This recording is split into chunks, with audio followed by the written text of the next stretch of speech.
Good morning. Today is Tuesday, July 23rd, 2019. This is a regular meeting of the Los Angeles Board of Police Commissioners. Madam Secretary, please call the roll. Good morning. Let the record reflect Commissioner Sobroff, Decker, and Bonner are present, and we have a quorum. Okay. I want to go into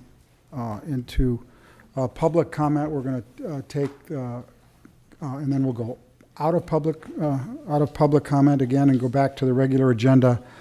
And we have a speaker that'll speak for 2 minutes.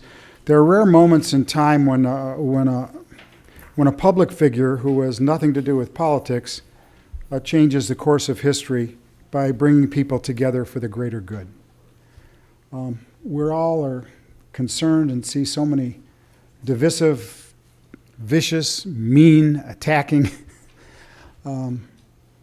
people out there now, and very few people actually do it.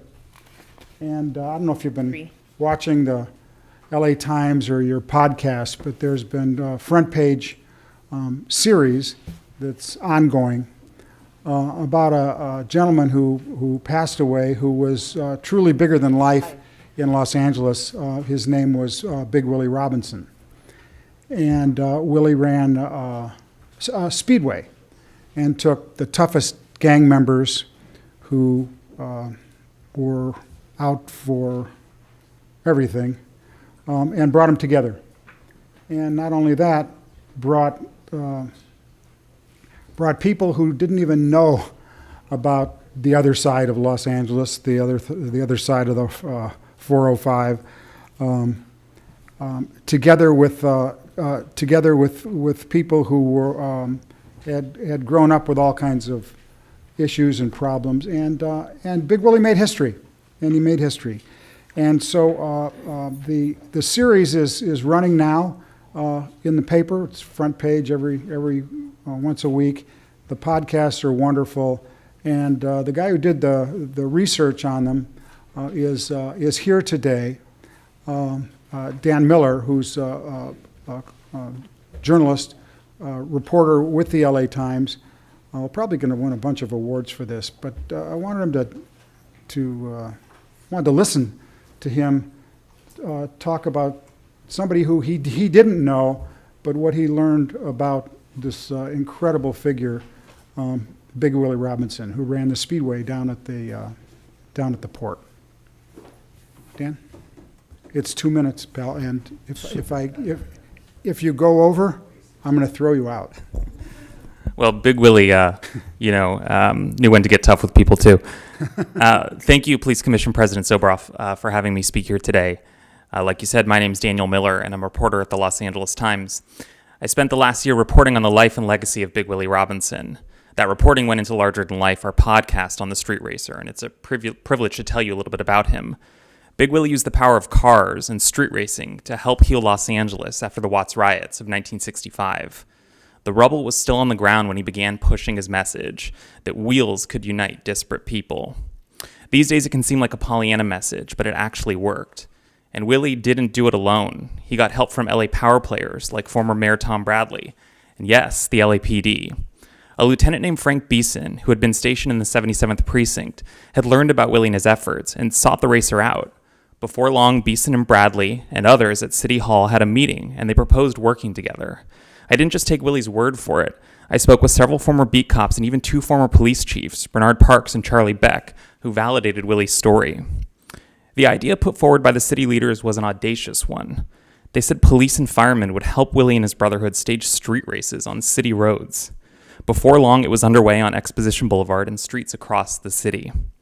This partnership made the street races safer, and it also helped mend fences. And it came at a critical time. The riots had fractured the city, but working with the LAPD and others, Willie and the Brotherhood of Street Racers could help bridge divides. Later, with the help of Mayor Tom Bradley, Willie opened a racetrack on Terminal Island, where he took his message of fellowship through racing to a new level. Willie died in 2012, and his legacy has faded in recent years.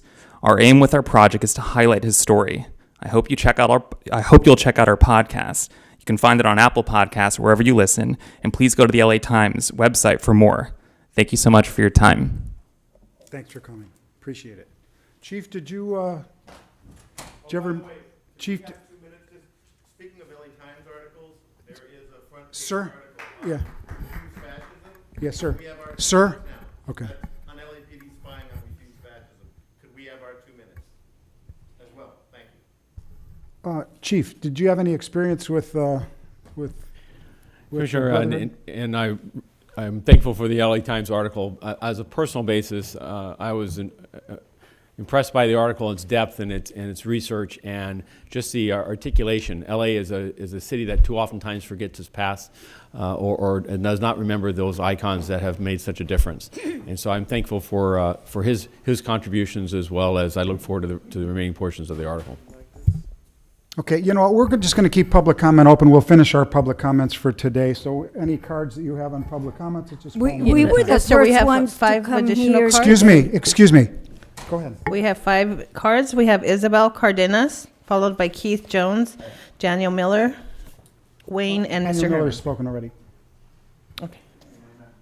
Oh, Isabel Cardenas? yes? Yes. Okay, I'm welcome. sorry, I'm hard of hearing. Okay, no, welcome. Oh, you're okay. Go ahead. Oh, okay. I'm here with questions and I need answers because I am mad as hell. Who of you ordered for a police informant to spy on our meetings, which were held at a church, no less? And that's why I'm here. I want to know who ordered it. I want the answers now. Now, we are an organization that, as millions of people in this country are against what Trump is doing. He is threatening, he has threatened to kill 10 million people in Afghanistan. He just said it. And we are not terrorists. We are a group that our constitutional rights were violated when an informant, a police informant, came into our church and spied on our meetings. And we have 2 people right now on trial, which, by the way, they already had a trial, and the judge called it a mistrial. But Mike Fewer is insisting on putting them in jail. So they're facing a second trial. Now, it's bad enough that Trump is doing all of these horrors that are happening around the world. Come on, for it to happen here in Los Angeles. I grew up in Los Angeles, and I remember at the age of 9, I've always thought of the police, what you say there, are there to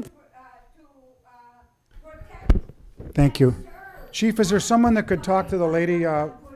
That are trying to stop the horrors that Thank you. administration is doing. Ma'am? I need an Ma'am? answer. Okay, ma'am?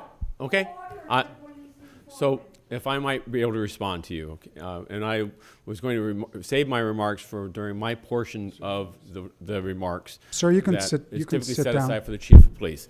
And as chief of police, as was articulated in Friday's LA Times and over the weekend, this investigation and concerns relative to the tactics employed of this investigation involving 2017, the 1-year anniversary of President Trump's election.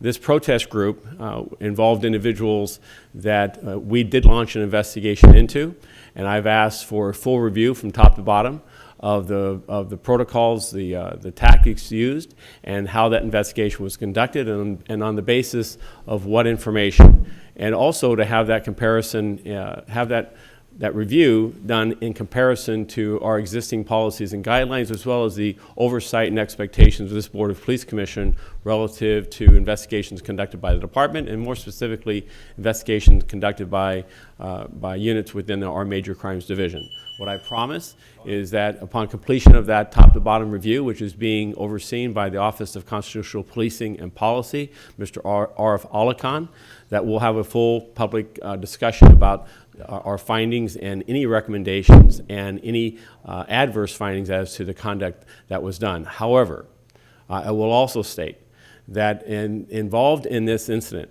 were allegations of people who identified with a political action group, but also were identified as being involved in criminal acts including arson, vandalism, assault with a deadly weapon, and those type of criminal acts, including in following the stoppage of the freeway, a blockage on the freeway which occurred on the 26th of September, created circumstances for this department and for the city as to what safety might be impacted, or what safety concerns should we anticipate and identify in advance of the November 4th anniversary. And so investigative efforts were taken. I'm aware of that. They were, as I understand it, reviewed and understood by then Chief Charlie Beck. And I promise a full review of just that entire chronology of events. But I must state and remind us that during that period of time from September, October into early November, as across this country, we saw acts of vandalism, we saw criminal acts, we saw acts of violence beyond civil disobedience. And those acts jeopardized public safety, and as such, as a chief and as a police department, our responsibilities to all of the communities of Los Angeles is to ensure that we understand the potential threats as they may emerge, and try to interdict and stop those threats from actually occurring. But again, no judgment to this point. As yet, as to concerns that you've identified, including concerns you've identified where an individual, what's been identified or referred to as a confidential informant, attended meetings that were also meetings at a house of worship as a church. We are not criminals. Thank you. Okay, we're going to move on now. Thank you. Yes, we're going to move on now. Next speaker, please. Keith James. Okay.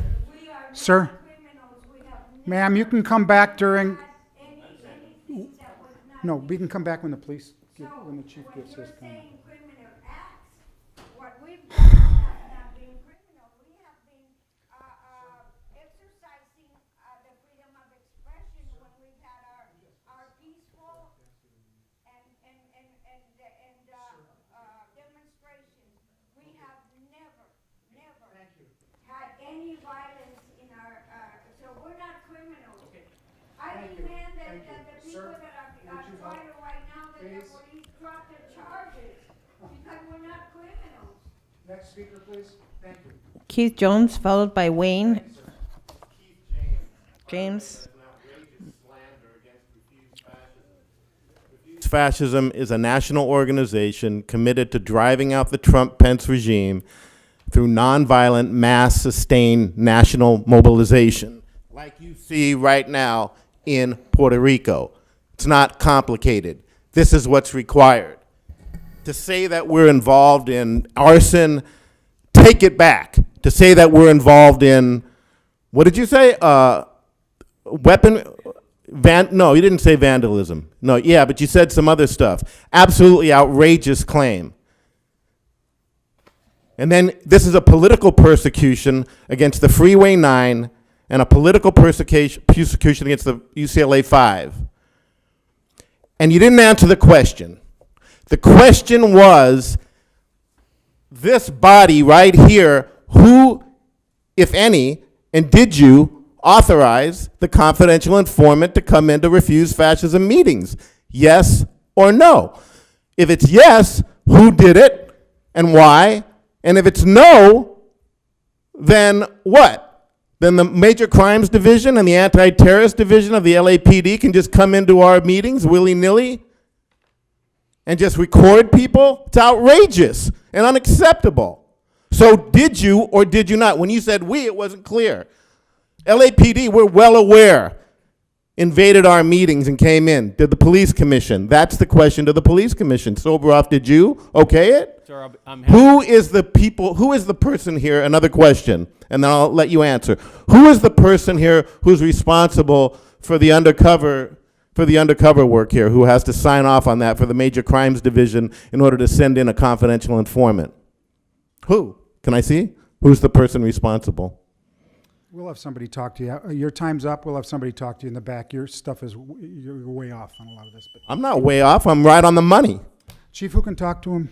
Yeah, so, sir, if you would please speak with Deputy Chief Bob Green.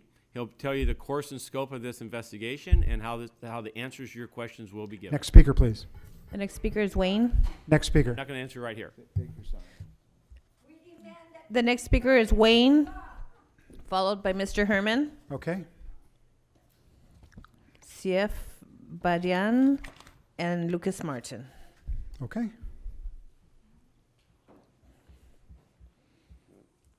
See, motherfuckers, you never learn, right? You never learn.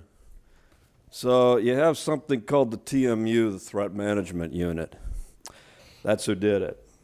So the Threat Management Unit is designed for one purpose: to subvert enemies of the mayor, strictly placed. And that's why the FBI raided you yesterday. This time the city attorney got raided. That's fucked up. Eileen Ducker is going to tell you how hard it is to get a federal subpoena on a law firm. She's going to tell you the standards for that warrant, because you got attorney-client privilege, attorney communications, a lot of shit. See what I mean? So, in other words, you keep fucking up. And now you're bringing people into a church of worship to spy? What? That's Nazi Germany, bro. What the fuck is that? That's not America. That's the fucking Berlin Wall pre-fall, man. That's what they used to do in Karl Marx-Stadt. Some people fucking crossed the line back there before the wall fell. You used to see that fucking shit, like they used to do in Armenian SSR, Soviet Socialist Republic, where they'd shoot you in the head for being suspected of praying in a Greek Orthodox church. You guys got to stop shit like this. You're fucking scum. You got to stop it. But you're not going to stop it. The only people stop you is the FBI. That's it. That's why they're here. Why do they have to spend $9 million on this probe? Because you can't control yourselves. And then your city attorney Thursday sent me a threatening letter, Mr. Ploden. Okay? Well, fuck that. Next speaker. Mr. Herman.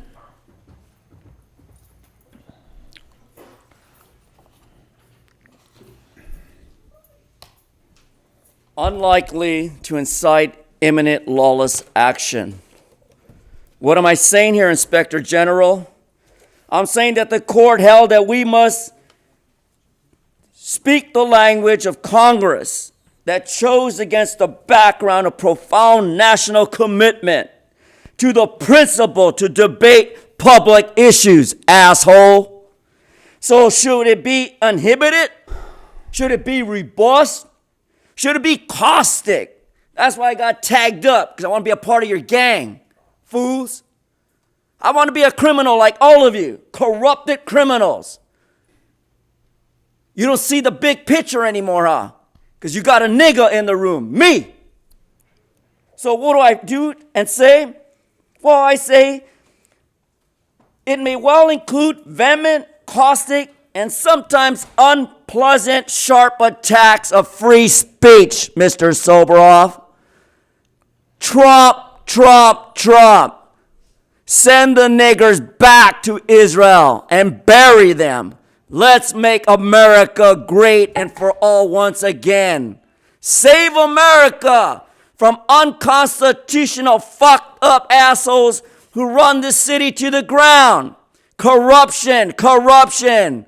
Why am I in this mask? Why, Steve? Because one day I too want to be like, for the record, United States versus Bagdasarian, Bagdasarin, so that I too can say I will have a .50 caliber to your head soon. Shoot the nig. It's only an expression. And I got a good fucking way of expressing it. So 42 USC, fuck you, Jew, and fuck you for all your damage to the city, asshole. For the record. The next speaker is CF Badian, Lucas Martin, and we do have 2 late cards, sir. That's fine. Okay. Morning, sir. My name is Saif Badran. You can call me Lucifer Morningstar. I am here to discuss a personal matter. I simply just want to become a police informant and consultant, actually, not informant. I would like to have the freedom of being able to consult police or whatever rank they are. And I'd like to do that without having a background check from a stupid mistake from fucking high school. Excuse my language. I promised my friend I wouldn't cuss today. And I just did. So that should mean something, Mrs. Vice President. And I really want to do something, and I want to be a part of this. Currently, I'm homeless, and I look forward to owning a nightclub one day. I did want to become the mayor of Los Angeles at some point, but I truly have resigned that piece of hope because it's currently just not going to fit my life standards. And I simply just need a head start. I can manage being on the streets and being a police consultant.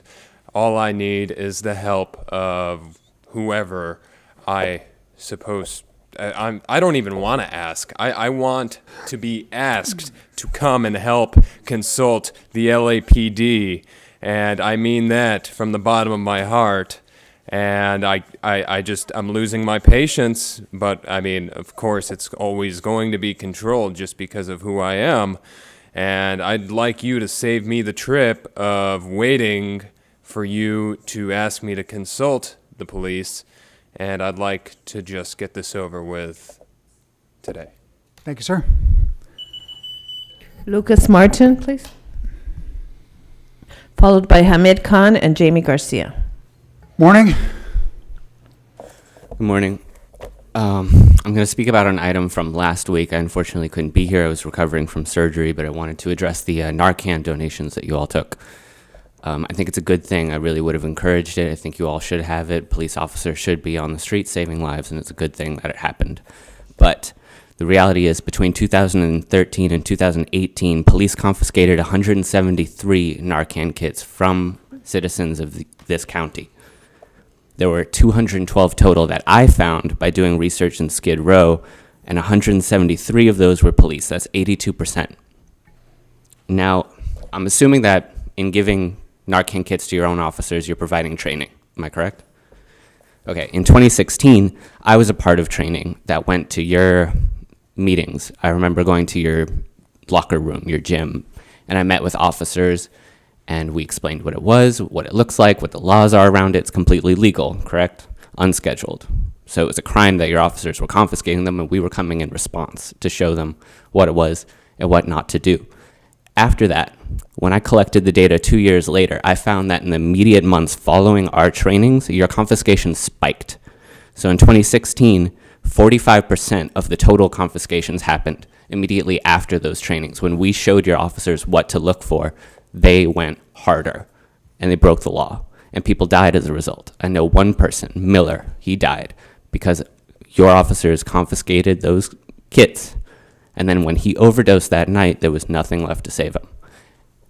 And there will never be justice, because we'll never know who did that. We'll never know which officers did that, and there was never justice, and I've never heard anyone from your department acknowledge that this happened, because I have the data that shows it. 173 that I found in Skid Row. There were surely more. And your department never acknowledged that it did wrong. So it's a good thing that you have those kits now, but I think there should be some kind of justice. Thank you. Hamid Khan, please.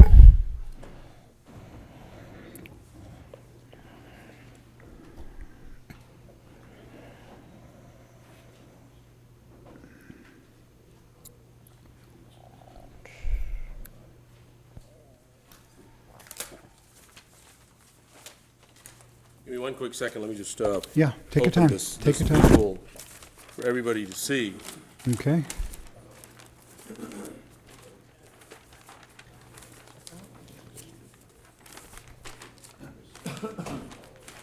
That's the LAPD's architecture of surveillance. So, the LA Times did a report on the infiltration of a political group. I mean, while the reporting was there, but, you know, the lack in reporting was, and, you know, I'm just, James Quealy is here as well, and I know James, and he does a good job, but I think the issue is that didn't really fully go into detail as to what exactly is going on. I don't know, Eileen Decker, you guys were not here, and Matt and Dale Bonner, this is from September 2012, when the intelligence gathering guidelines were passed, were approved by this board. Now, what these intelligence gathering guidelines say is that by the consent of the president of the commission, and during that time period in October, November, Soboroff was the president of the commission, that they can infiltrate based on a public tip as well. I mean, without any reasonable suspicion.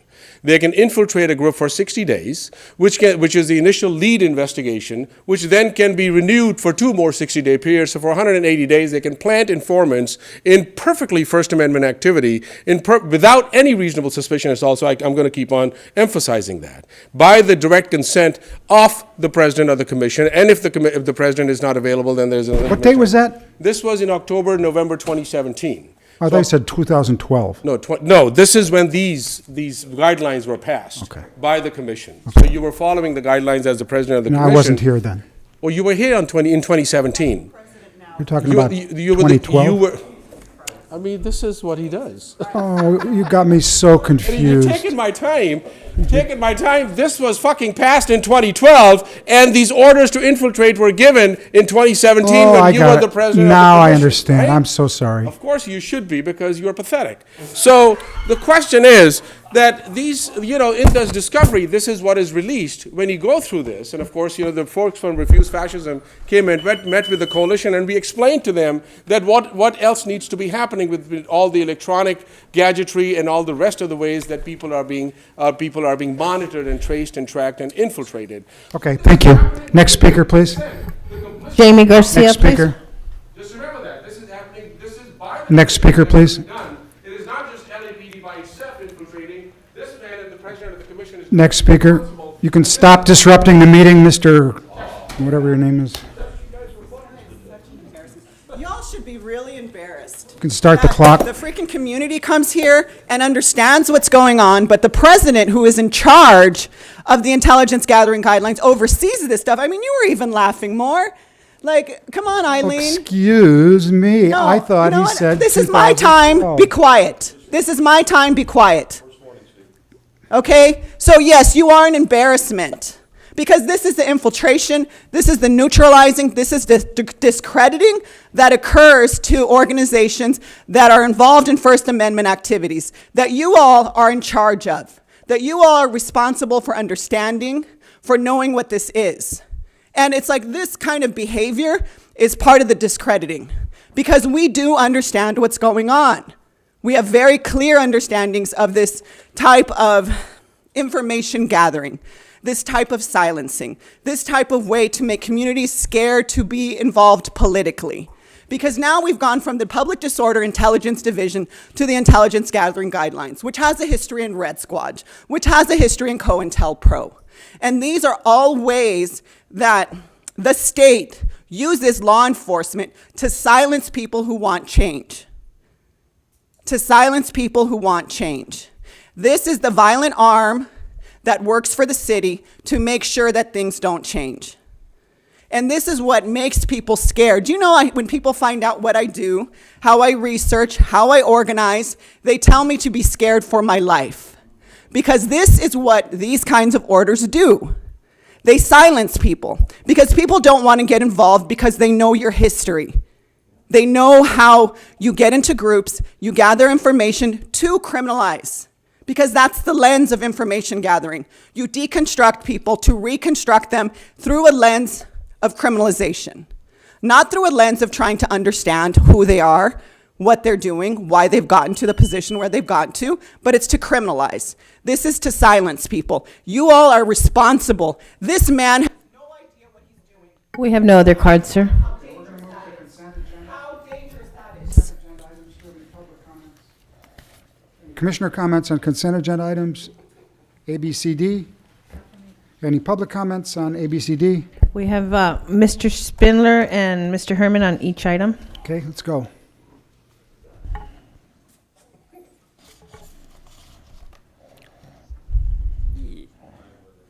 One A Department report in 2017-2019 relative to a fucking monetary donation, $3,284 fucking dollars and 46 cents from the LAPD Foundation to be used to approve safety equipment for the homicide section.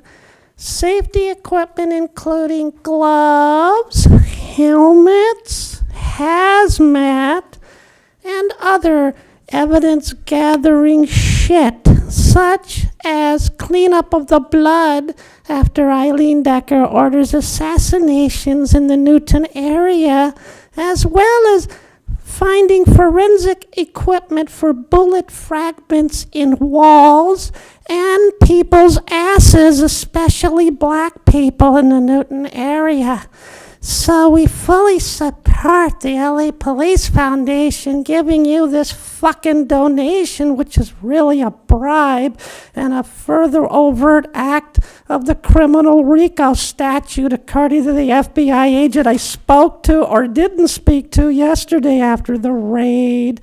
So the Newton area homicide section is now going to get new gloves, helmets, and face shields. It's so nice. The Police Foundation gives this money away. They go door to door and raise the money. Of course, it's not laundered through a 501c4, as Eileen Decker would never allow money laundering under a nonprofit. She's just too ethical. She's such an ethical person. And Bonner wouldn't do it, but Bonner has to shut his fucking mouth and approve it. So thank you so much. Mr. Herman, please.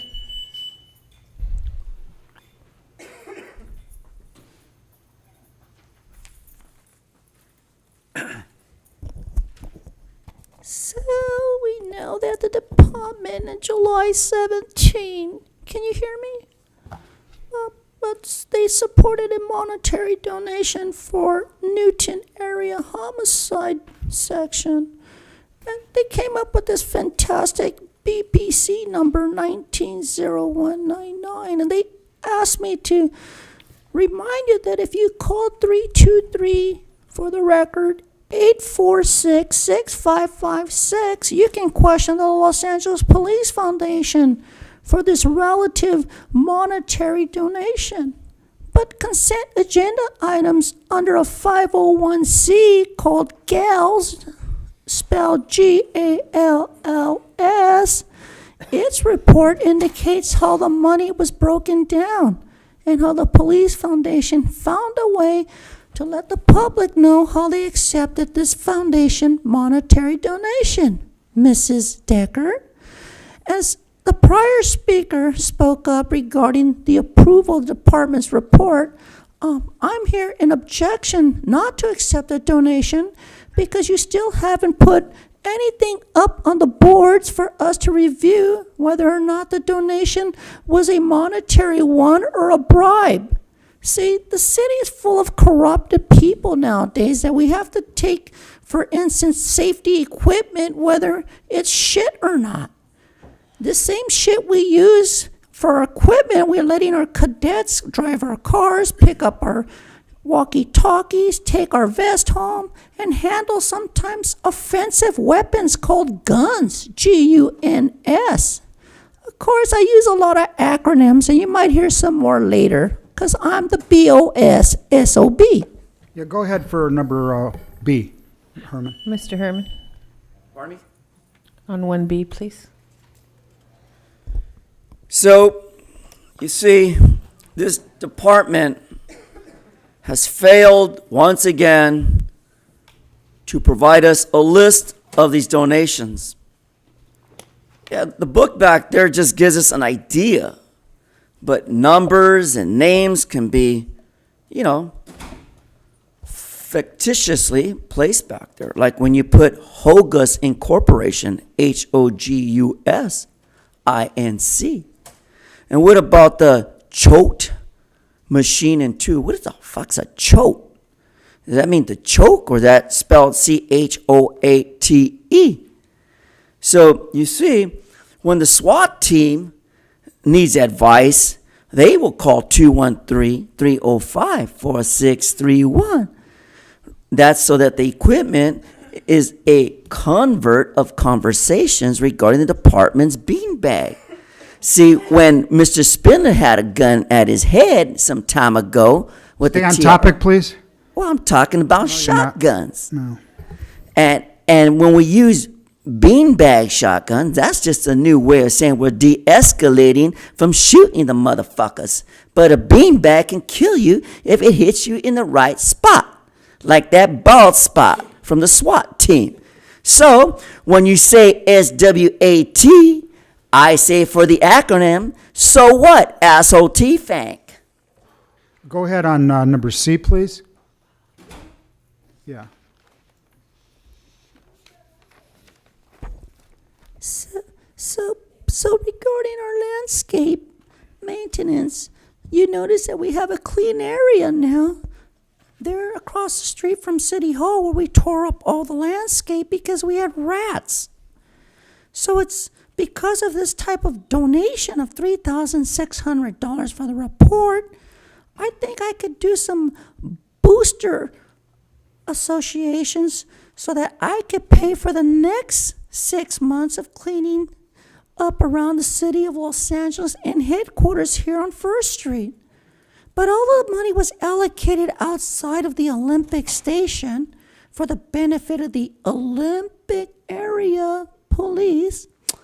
The recommendation of the board action by the mayor was rejected because Garcetti is in trouble with the FBI. Mr. President, he's off Topic, please. topic. So, you see, when we talk about Olympic Booster Association, which is OBA, which I sometimes look at it as, oh, bitch, again? Okay, so let's go to item number D. 1D, please. Here's another one. Child passenger safety recertification training. Well, mommy in CD6 told me, son, you always have to put the seatbelt on children under 5 and under a particular weight. Because sometimes in a head-on collision with a police car with his lights off, in a chase, you can get killed. And so I find it offensive when my safety of my child in this recertification training program doesn't provide my child a voucher to waive the fees so that they can understand how important it is to have a so-called safety belt around their neck so that when the next chase happens, they're safe. And that's the reason why I came up with this BPC number 190202. Don't you like it when I'm pleasant, Steve? Don't I sound like a true faggot from the Valley Traffic Advisory Council? That's why I joined neighborhood councils, so that children passengers understand what kind of cunt I am in recertification training fees. Okay. Spindler, yeah, you're off topic and off topic twice, and see you later. Spindler, you're on B.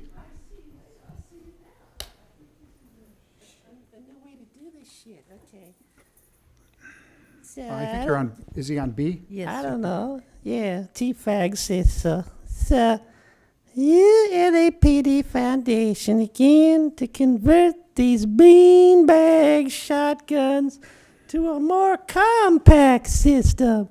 And we need them to be smaller so you can shoot more niggers in the Metropolitan Division easier. Currently, the beanbag guns are too large and too heavy. They're too heavy. So we have to make them lighter, shorter, and more capable of being hidden from the public. So when that time comes, and it always comes in the Metropolitan Division, that day when you're on the road and you got to start shooting niggers, that's what you need, a more compact, better bean gun, shotgun to make it more offensive. so you can continue your militarization of the LAPD in those black fucking areas like the Mr. President, he's off Metropolitan topic. Division. See, Morning. the Metropolitan Division's militarized, unlike the Valley Division and the Chatsworth Division and the Topanga Division. They're not going to get these goddamn beanbag shotguns. They're more complicated now, because you don't have to use a beanbag on some Jew over there getting a cup of coffee at Starbucks. Off topic, Mr. President. That's right. Okay, let's go to number C, please. That's right. So you got the Olympic Retard Boosters Association to be used for landscape shit. Weeds everywhere on Olympic area boulevard and around that fucking station. High fucking weeds and uncut trees. That place looked like it haven't been landscaped in 44 years. So $3,600 is needed so badly. And we have the Olympic Retard Booster Association, 501c4, to go and give the payment for only 6 months of landscape. Now, how you going to throw $3,600 if we, let's see here, I'm not too good. That's $600 a month? No. $1,200 a month? No. That's not enough money for a 6-month contract. But we'll take whatever we can get in the ghetto. Anything we take. We take whatever we get. We don't get what they get over there in the Topanga Division in West, where you're landscaping. You can eat off the goddamn floor over there. But now where those motherfuckers are in the Olympic area, no, sir. That's why that motherfucking chief walk his ass out of here, because he knows he's treating us like shit in the Olympic area. The Olympic area is a synonym for the ghetto area, and the ghetto area never gets their public services. Now, why has this happened? Let's go to D. Why has this happened? I'm still on the motherfucking C, and I wasn't off topic, but that Jew ballhead fuck cut my time off, Mr. City Attorney, for the record. Now we get to 1D, the Valley Traffic Division. A certified terrorist organization according to the UN. Today, child passenger safety. You got your little kid in the back seat and you slam on the brakes reading a text. Girlfriend and baby mama always getting text in the valley. Yes, and they know that. They know they're getting the good news. And then they slam the brakes on, and little baby Joe in the back gets his head bashed in. So this is about safety, safety, safety for those little welfare Section 8 baby mama motherfuckers. Mr. President, and off topic. Off topic. Well, all right, Pilot Chad, for $110, how you going to certify every welfare mama in the Valley Division with $110 fucking dollars, Mr. Off Bonner? topic. How you going Off to do topic. that? Can we have a motion for approval of? Sit down. 1A, B, C, D. I'll move approval of consent agenda items. Do we have a second? All in favor? Aye. Aye. Anyone opposed? Okay, let's go to 2A, the department's report on the Medal of Valor.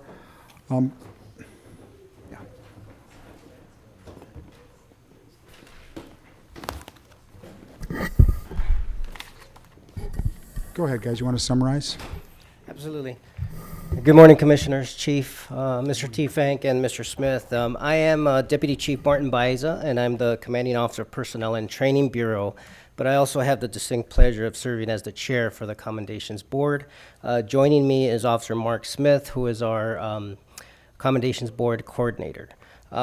Before you, there are 6 incidents involving 18 officers. However, it was pointed out that last week you did hear one of them, so I'm only going to be summarizing the 5 incidents in regards to the recommendation for the Medal of Valor. The first incident involved Officer Aaron Green and Officer Shannon Bryan. On July 14th in the Foothill area, officers responded to a radio call of a domestic violence. The suspect left his pregnant wife at home, and the suspect was violent, and the victim was very fearful of his return. The officers observed the suspect's vehicle pass with its lights out, and the suspect fled the officers after they initiated a pursuit. The suspect appeared to be returning and double backing to the residence, and the officers discussed the plan not to let the suspect back and encounter the victim. As the suspect approached the residence where he had left the victim, a foot pursuit ensued, and the suspect did produce a gun, and the officers were engaged, and the officers fired after being confronted by the suspect. The officers stopped the suspect's actions and put themselves in the line of danger to protect the victim who was being targeted by the suspect, and a .380 semi-auto handgun was recovered. In incident number 2, Officer Brian Putman, Officer Miguel Dominguez, and Officer Antonio Hernandez, on December 29, 2017, in the Rampart area, Officer Hernandez and his partner conducted a pedestrian stop of a male with an open container. While conducting the field interview, the officers heard a gunshot. One round struck Officer Hernandez in the thigh. Officer Hernandez's partner in the thigh, and Officer Hernandez placed the person that they were detaining into nearby cover for their protection. The officer suffered a shattered femur. Officer Hernandez dragged his partner between a vehicle and a dumpster to provide her additional cover away from the unknown gunfire that the officers were encountering. Officer Putman and Dominguez from Metropolitan Division were the first to arrive on scene. Officer Putman grabbed a tourniquet and placed it on the injured officer's gunshot wound in the leg, I should say. And Officer Putman and Dominguez further moved the injured officer to a safer area of cover. Officer Putman and Dominguez then conducted an officer rescue and lifted the injured officer into their vehicle, where they were able to take her, where an RA was able to treat her for her injury. The injured officer was also recommended for a Purple Heart. In incident number 3, Officer Jose Moya, Officer Luis Lopez, Officer Kenneth Morales, Officer Christina Shenty, on July 10, 2018, were assigned to Mission Patrol area. Officers Morales and Lopez noticed a plume of smoke in the skyline and began driving towards that plume. Upon their arrival, the officers observed a structure fire of a single-family residence. Officer Morales and Lopez were notified that a 50-year-old resident was still inside the residence. Both officers then decided to enter the rear yard in an attempt to save the victim. Officer Morales and Lopez observed the incapacitated victim inside the residence. Officer Moya and Shanti, the second unit to respond, along with Officers Moya, Morales, Lopez, made entry to the burning building, where the officers alongside each other with their assistance, removed the victim from the burning building. All 4 officers then formulated a plan to carry out the victim outside past the flames and the heavy smoke.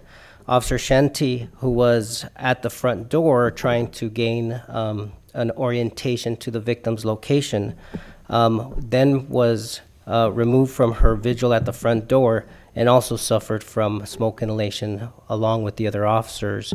And the victim did survive from his injuries of smoke inhalation. All officers were also transported, and I wanted to note that they were treated for smoke inhalation and toxic exposure, and they did return to work. In incident number 4, Detective Todd Burns, Officer Timo Ilig, and Officer Michael Nagel, who has since left the department, on October 10, 2006, were assigned to Southeast Division Robbery Section. Driving an unmarked police vehicle, they heard shots at the intersection of 108th and Sanford Street. Officer Nagel observed the suspect with a gun in his hand, and he had fired at an unknown suspect, and he alerted his partners. Both Officers Burns and Illick developed a tactical plan along with Officer Nagel, and the suspect then turned his attention to the officers, and the officers engaged the suspects. Officer Burns and Illick Both fired at the suspect and took him into custody while Officer Nagel broadcasted for additional backup and help. The suspect was transported for gunshot wounds, and he did survive, but the officers encountered an incident in which their lives were in immediate peril where they had to make a decisive decision. In regards to the fifth incident, the sixth incident involves Officer Gene Charles and Officer Jose Flores on November 15, 2018. In Van Nuys Division, they were assigned to the gang enforcement detail. They were driving a marked black and white police vehicle. Officers found a cold-plated stolen vehicle with one driver and 2 occupants inside. The suspect drove the vehicle at a high rate of speed, and a pursuit was initiated. The driver of the suspect vehicle began firing at the officers as the pursuit continued. The suspect of the vehicle then collided with a traffic pole, exited his vehicle, and continued to fire at the officers. The officers returned fire and struck the suspect. The suspect was transported to the hospital, and 2 firearms were recovered from that particular vehicle. As the Commendations Board, we evaluate these incidents and we make recommendations for the Medal of Valor. And the Medal of Valor is the department's highest award and may be awarded to officers who distinguish themselves by conspicuous bravery or heroism above and beyond the normal demands of police service. As you can see, these incidents meet that criteria, and we recommended to the Chief of Police, which was then transmitted for your approval, that these officers receive the Medal of Valor. Thank you, sir. Are there any commissioner questions? Yeah, just how many, obviously these are situations that, as you point out, warrant some special recognition. How many roughly are considered every year, and how many are awarded? Mark, do you know how many we consider? Roughly. There's approximately, I would say, 120 incidents, maybe 200, 250 officers considered for various medals. Probably half of them will receive some kind of medal, at least half, and these 20, so maybe 10% would get Medal of Valor. That just rough estimate. Right, roughly. And how is the, for lack of a better term, the nomination process? But how is the incident identified and? Absolutely. The incident is first identified by the command. The command then writes a commendations that is routed through their chain of command, through their bureau, and then the bureau will recommend it and forward it to the commendations board for consideration. The commendations board is made up of 5 members, myself being the chair, and 4 captains, which we go over each and every commendation that's brought before the board, and then we make recommendations in regards to the criteria from Medal of Valor to the highest to maybe even a bureau commendation, which we would recommend, and the gamut in between, which is consists of a police star or a police unit citation, things of that effect. Once we make those recommendations, the highest levels will then go to the Chief of Police for concurrence and be transmitted to the Board of Police Commissioners for approval. And then there is a Medal of Valor ceremony that's scheduled in which the officers receive the Medal of Valor. That was my next question, actually. So we'll see these officers at the Medal of Valor yes, absolutely. ceremony coming up. Okay, excellent. Thank you. On the Medal of Valor. We have, excuse me, Wayne and Mr. Herman. Okay. Go ahead.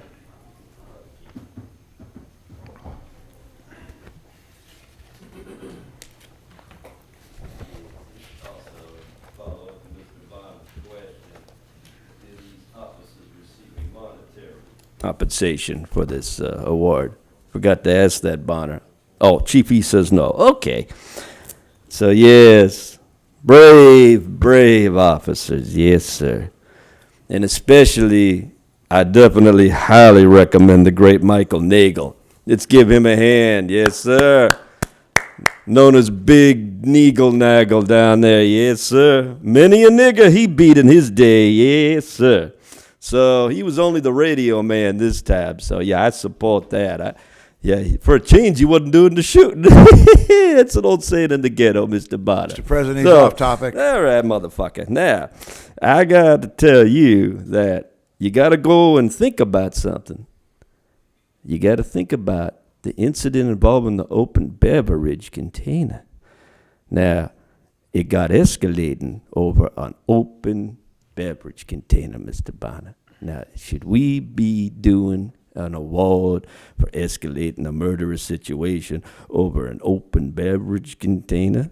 Or should these officers have used discretion in the field and just politely told the gentleman to please place his open beverage in the waste basket? Did they give him a chance to do that? We don't know, do we, foe? We don't know. Now, if that were Encino, they'd say, Wayne, put the open beverage, please, in the waste basket. And of course, I would drink it and get shot, but that's another issue. Now, I'm saying this. Next time, officers, you see a nigga drinking a beer. Let's go to We have Mr. Herman. next speaker.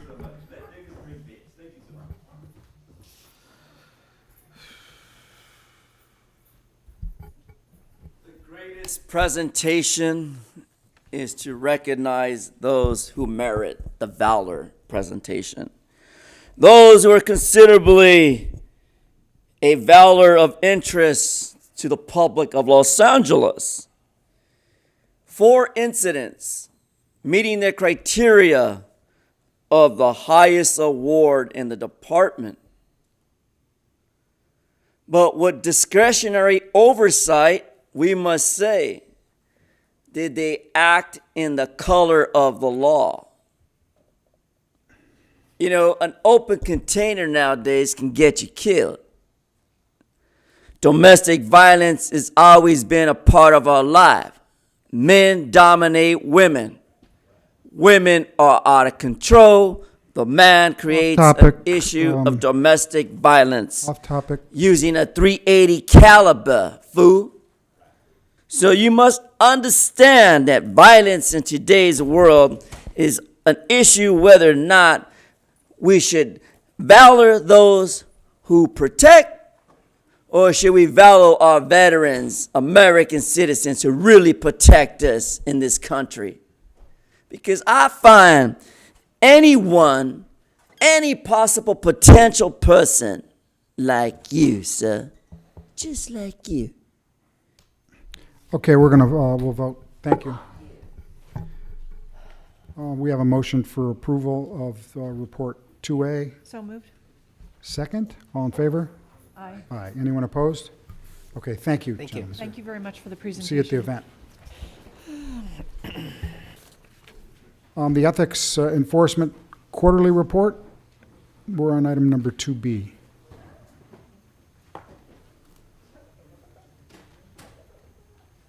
Do we want to go? This is a continuation. Yeah, okay, so why don't you take this? Sure. Okay. Good morning. Good morning. Why don't you, welcome back, and why don't you introduce yourselves? Yes, ma'am. Good morning.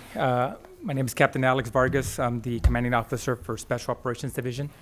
With me is Deputy Chief Debbie McCarthy from Professional Standards Bureau and Detective 3, Linda Compton, who's the officer in charge of the Ethics Enforcement Section. Welcome back. We asked you to come back this week for some follow-up questions, and I believe you wanted to clarify a few things before we proceeded. Yes, ma'am. So there was a question regarding Table 4 last week regarding the numbers and the lack of the zeros for the constitutional policing stops, searches, and seizures. So we looked at the numbers again, and we did identify 3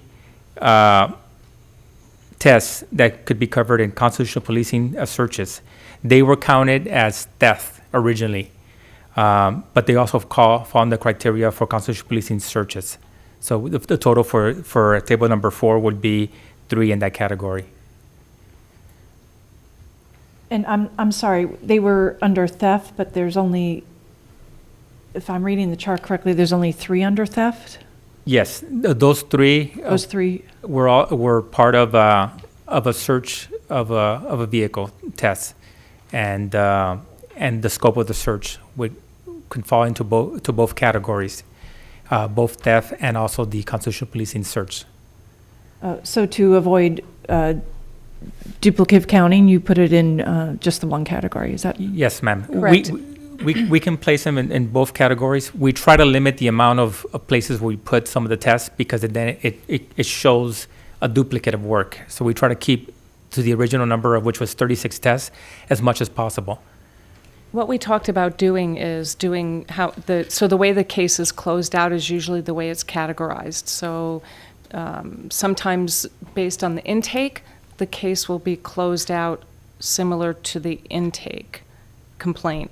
In other cases, if it takes a different direction, it may be closed out in another category. So rather than double counting the numbers and making it look like it's a double test, we count it in one category. But what we can do on an addenda is to say, if they're tested in more than one category, to say what those categories are to make it clearer while not double counting. I would find that helpful, so thank you for that. I do have a follow-up question from last week, and I'm not sure where the question was originally generated from, but I think it was along the lines of constitutional policing stops, and there were 0 there, and I think the question was, is that being tested, and was it just this quarter it wasn't tested? Does that fall under another category? Given some other reports that have been generated by the IG and others, is that something being currently tested? Is it assumed under another category? Where can we find that? Yeah, for the first quarter, it was not tested. But I know for the second quarter, I know of 2 incidents. And going forward to the third quarter and stuff, we'll be focusing on that as well. But for the first quarter, there were no tests. Okay. I do have a few other quick questions regarding, table 2. It said results pending, and I'm wondering how can there be results pending? It would seem clear it would fall into one category or another. Sir? So that test was regarding the online report. The results were not completed until the second quarter, so we left it pending just to ensure that we had an outcome that was satisfactory, both for the test and also for citizen service, I guess you could say. So it was will be pending. counted in the second? It will be counted in the second quarter, ma'am. Very good. And under the integrity test, it indicated there was one failure. Without going into details of the specifics, can you just describe what that means? What's the integrity test and the failure? Can you explain what that precisely means and what happens? So generally, when we have a failure, Stop with your Heil Hitler salutes. You're disrupting the meeting. That's your last warning. If you disrupt the meeting again, I'm going to ask you to leave. so generally when we have a Same failure, thing with you. What's your? I forgot his name. Herman, Mr. Herman. it generates a personnel complaint, and that is the test that the target did not perform to the standards. What was the nature? Just the nature of the allegation? Or the nature of the allegation. It was a report, failure to take a report for. And that did not happen, and that The results report in was a not taken, and it failure, would generate a personnel complaint. and then a personnel complaint. All right. Yes. I think I understand. I'm sorry, Mr. Bonner. Yeah, just a couple. First, on the first point, you mentioned that the 3 items that are noted as thefts also involve constitutional policing, I believe. Were they stops or searches or seizures, or which category were they overlapping? It would fall under searches. It was a search, and it was for theft, but it also fell into constitutional policing search for the scope of the search. So of the would that mean then that that the chart is accurate, that there was 0 relative then to stops and to seizures? Yes, that is correct. There was no constitutional policing stops or seizures. There was no review in those areas? Yes, that's correct, Right, yes. okay. I see on the agenda item, as this is referenced, what's before us today also is a request that the IG is going to do some additional review of the report. Am I reading that correctly? It says, receive the department's report and direct the Office of Inspector General to submit an analysis of the report along with any appropriate recommendations. Commissioners, if I could, so Mark Smith, back from the days of the consent decree, there is a stated requirement as a part of that document that requests the Inspector General to do periodic reviews of the ethics enforcement section's audits. We have done so. Our next review, which will be looking at third quarter 2017 to second quarter 2018, is due to come before this commission sometime next month, and we'll continue that process going forward as long as the board directs us to continue to do so. So I think my request would be, in addition to this, would also then I'd like to receive the report that you say next month. Is that when it's coming? We're finishing it now, scheduled to be presented next month. Yeah, and then I think we have talked on a number of occasions about the kind of unique sensitivities around the nature of the work that you're doing. But I think what I would like to do then is to suggest that we get the IG's report, but also invite them back in, perhaps in closed session, where we can have a more direct conversation really about the process and maybe cover some of the ground that might not be appropriate in this setting. Yes, sir. One of the things we also discussed is where we look at what percentage of complaints fall into a certain category. So in other words, if discourtesy is 15% and constitutional policing stops are 8%, is to try to do tests more in line with the percentage of complaints versus just kind of sticking with the top few. Mm-hmm. Does that make sense? So if we did 1%, we should, if it's 8%, we should do at least 8 or 10% of those, that workload should be in that area. That's what you try to do. That's I what we're understand. going to do going forward. Okay. Yes.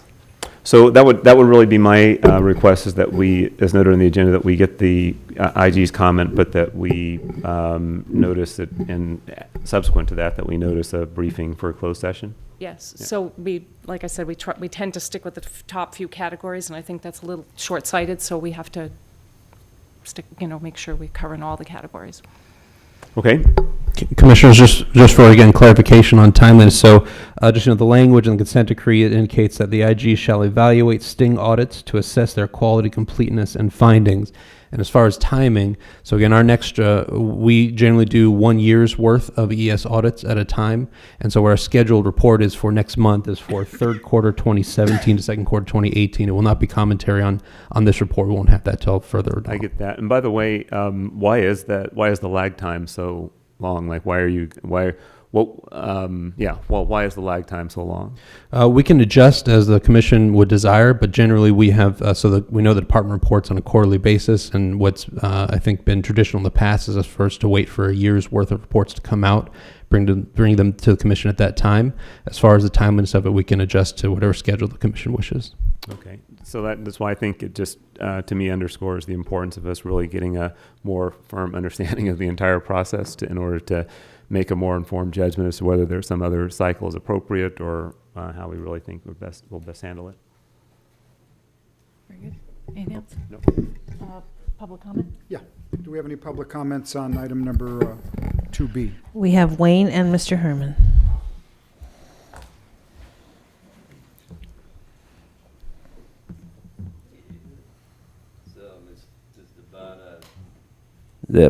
I got bad news on this report, and you want to add an addendum. According to the Ethics Enforcement Bureau of Encino, you have a Sergeant Preciado, and in March 2019, sued the LAPD for workplace discrimination and worked for a person named Mr. Robenstein. 2 months later, in May 2019, over the same incident at the litigation of May, Mr. Sergeant Preciado signed a court document to represent the municipal corporation of the city of Los Angeles in a litigation involving a certain permit that was issued by the chief directly.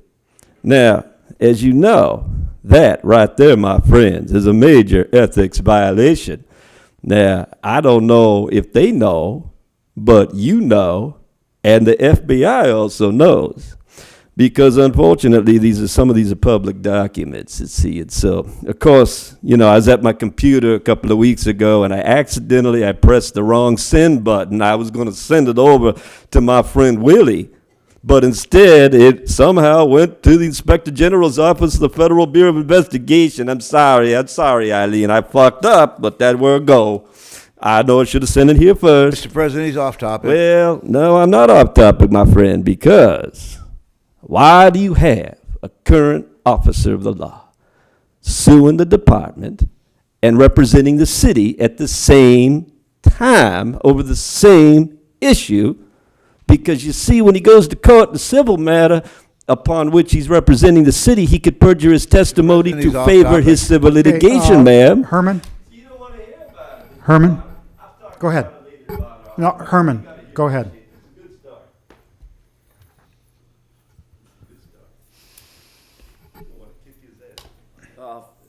For the record, I'd like to submit item 2B for the Inspector General, Mr. Sharp P. Smith, regarding the failure of Sergeant Procado regarding pending litigation in pursuit to government code. Mr. President, For the he's off record. topic. So, ladies and gentlemen of the floor, you heard what the enforcement of our ethics quarterly report was truly all about. Unconstitutional search, racial profiling. The biggest alert was they actually admit to the failure of the search. Why would you say we failed at that point? Was it that maybe the department was not equipped to understand the de-escalation skills? Maybe the situation is about whether or not you violated one's Fourth Amendment, failed to make reasonable the issue of enforcement. Or maybe we should go back to the betterment of our constitutional rights under 42 U.S.C. 1983, that because a particular person fails to follow your guidelines under your ethic enforcement, ethic rules, city charter, fuck you. So you see, such interaction by any department, any municipality, any local entity that fails to follow the guidelines or pattern and practice in which you do all the time, I'm here to say for the record, fuck you. I'll move approval of item number 2B. Do we have a second? Second, with the addition of Commissioner Bonner's request that it be added to closed session matter in the future where we get a further briefing. Okay. All in favor? Aye. Anyone opposed? Okay, we'll go to item number 2C, the Sixth Amendment. Thank you. Thank you. Thank you.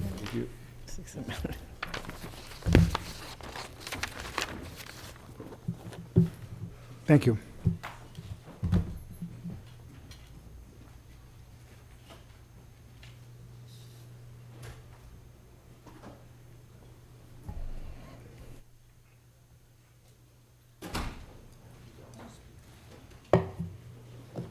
So this is just for a one-year extension. That is correct. Okay, so you're going to give a little background here? Okay. The contract, it was up for a 5-year extension. The contract is being written entirely by the sheriffs, and then they send it to us. They are not proposing to do a 5-year extension. They are proposing to do a 1-year extension only. Excuse me, can you please identify yourself for the record? I'm sorry. Nancy Camarada, Senior Management Analyst, Officer in Charge of Contract Section. Thank you. Anyway, so this amendment is just going to be for 1 year, and I believe the chief has had some conversation with Sheriff Villanueva regarding any extensions or what we're going to do after that. And Chief, is this the issue you presented to us some weeks ago about being notified by the Sheriff's Department? And is that why this is only 1 year? Yes, Commissioner. I informally mentioned a meeting with, I believe at the time, my remark was centered around meeting with Sheriff Villanueva and his discussion as to his desire for their department to cease their jail transport operations These are operations that have gone on for decades with us, and this is a typical contract renewal that comes before this commission that identifies costs and provides for funding to the Sheriff's Department from the City of Los Angeles to ensure the transportation of arrestees for arraignment courts across LA County, as well as for the disposition of those that are not remanded into custody for their release from the respective courthouses. The sheriff indicated that given personnel constraints and other complications relative to staffing demands within his department, that he did not believe that he could continue these operations going forward. There have been some smaller departments, my understanding, that he's already noticed and they have already ceased providing transports. The department, upon hearing this, has initiated a full project into understanding the nature and scope of what would be required. And I suspect that I expect to have a report before me within the next 45 days laying out options. The current working group on this has projected that they can provide 3 different options, all of which will, I believe, greatly exceed the costs that are identified here in this contract. For instance, in asking for the advance word, one of the initial accounts for us, for the department to take on this responsibility, is upwards of 36 personnel that would be required to operate a transport system. So I intend to have further conversations with the Sheriff's Department following this review of what it would take for us to take on this responsibility, as well as seek other solutions or options. The Sheriff is and does support, as I do, the use of video arraignment as a means of remotely affording arrestees the video arraignment, an arraignment before a judicial officer. Historically, the department and other jurisdictions within LA County have not seen a great deal of success with that program based on its voluntary compliance as well as staffing. We are working with the Sheriff's Department now as to their assessment of the potential improvements to that process from its earlier efforts. And I anticipate, though, that even with that process, that all arrestees will not be will not subject or make themselves available to that video arraignment process, and will still need transportations for those remanded into custody, as well as for those that refuse to handle this in a remote manner and want to be physically present before a judicial officer. So there's more here. This contract extension does allow us to continue ongoing operations into this next year, and this will be an important strategic effort by the department to work through in the coming months. I don't want to get too much into contract negotiations in a public setting. It wouldn't be wise. So if you feel we're crossing a line here, please say so. But is this a preliminary statement by the Sheriff's Department that they're likely not to do this in the future, or is this a firm we're not going to be doing this in the future? Do you know? Well, I specifically asked if this was an effort or a need, or identified a need for the Sheriff's Department to increase the funding rates and to negotiate a clearer compensation that they believe would make matters even. And he indicated that that was not the case, that while they do believe they've subsidized this across the county with agencies, including the LAPD, that this was greater than a monetary issue, that it goes to the very issue of the number of personnel he needs to staff other competing needs. I remain hopeful that this conversation will continue, and as we understand the depth and breadth of what it means to provide for jail transportation and arraignment of our arrestees, and what historic system's been utilized, that there's some other options that we've not yet identified. I hope so too. Thank you, Chief. Okay, do we have any questions? Go ahead. Just so if the 1 year amendment is approved, are we even certain that the contract will continue for that 1 year period, or is the purpose of that really to help resolve all of these open issues, or what's really the effect of one additional year? Well, it is a one-year contractual obligation, and the sheriff has indicated his full support of that extension. So I anticipate upon approval of this board and the city's approval that it will meet with the sheriff and county's approval as well. We don't anticipate any stoppage during this contractual period, and this will afford us time to seek alternatives. Excellent. Okay. Thank you. Thank you. Do we have any public comments on 2C? Yes, sir. We have 3 cards. We have Wayne, we have Mr. Herman, and we have Saif Badran. Go ahead.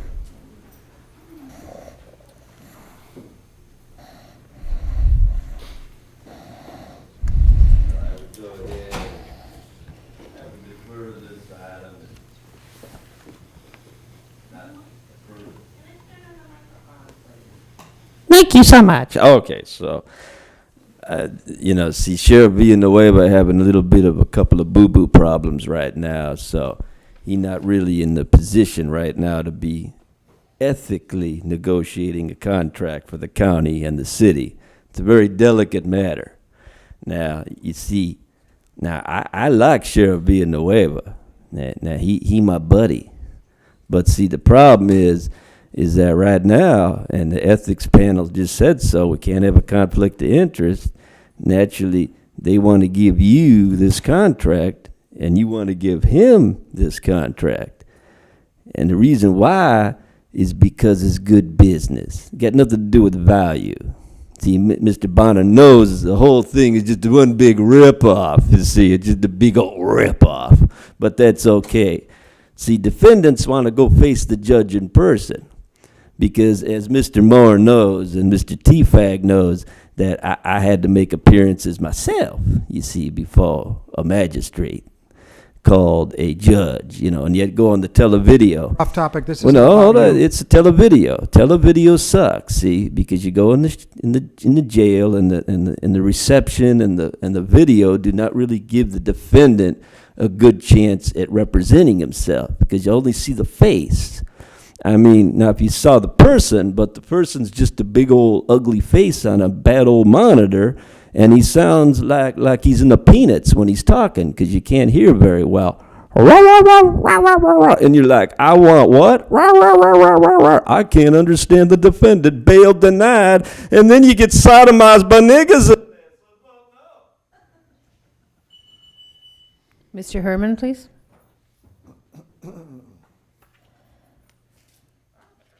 Let's go. You can start the clock, please. So, as you already know, the constraints, going to jail in a big old RV bus, televideoing, this is just another form of retaliation against profound individuals who find themselves in the circumstance of the law. Not all of us who are profound wish to be incarcerated. Some of us wish to negotiate with the sheriff, but he seems to be in a lot of trouble right now regarding issues of the sheriff department. Along with that, note, for the record, the Los Angeles Police Department has a discretion fund that we can't talk about regarding televideo. See, when I was up there in the courts, they didn't have televideo because Judge H. Copps said, sir, you're going to have the right to speak before this hearing, and you will testify your testimony regarding this TRO, which means transportation nigger. And I said, you're right, Your Honor. I got that right to be heard. So, in the matter of principle, as you may understand, I decided to speak out in this using way to drive my point on the transportation. And that was to achieve, maybe not have a limited effectiveness, but again, I was tying in my points, however, whether or not a person like myself or others who have been incarcerated by a pretense and agitated situation, whether the definition to detect whether or not our transportation is liable for a threat. So the state and local government under services under 28 CFR Part 35 says law Next speaker. Okay. Saif Badran. Time's up.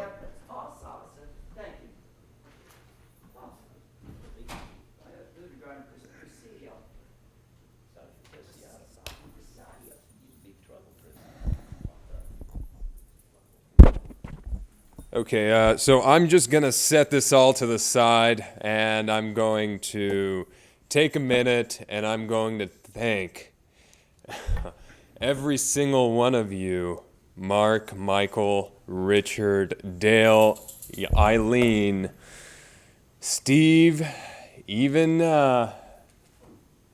Shane, and the rest. I know Sandra and Carlos are back there. We'll just have to thank them next meeting if they're present. But I truly think you're doing a fantastic job. I know you don't hear this enough. Let's go on topic, okay? On topic, okay. Well, the Sheriff's Department should absolutely go ahead and cooperate with LAPD because of the concept that, well, the sheriffs are good good soldiers for the streets, and they truly resemble a different frequency of your typical LAPD officer, and they truly show what it's like for civilians on the streets of the ghetto to actually kind of show a sense of mercy somehow and understanding instead of the style that we have over here in the city with a little bit more of a spiffy police officer. And yes, cooperate and join each other and talk about it, do what you need to do. I completely understand and rest my case for now. I'll move approval of item number 2C, please. Second. All in favor? Aye. Aye, okay. Report of the chief, item number 3. Morning, Chief. Commissioners, thank you. Regarding significant incident activities, first thing I'd like to do is respond to some concerns that were identified last week by Mr. Hamed Khan and the Stop LAPD Spying Coalition relating to some information that they've requested pursuant to the California Public Records Act. And I want to just advise and update on that matter that there are items that the executive director forwarded to the department, items 2, 3, 4, 5, 6, and 12, that it appears the department's in a better position to respond to those.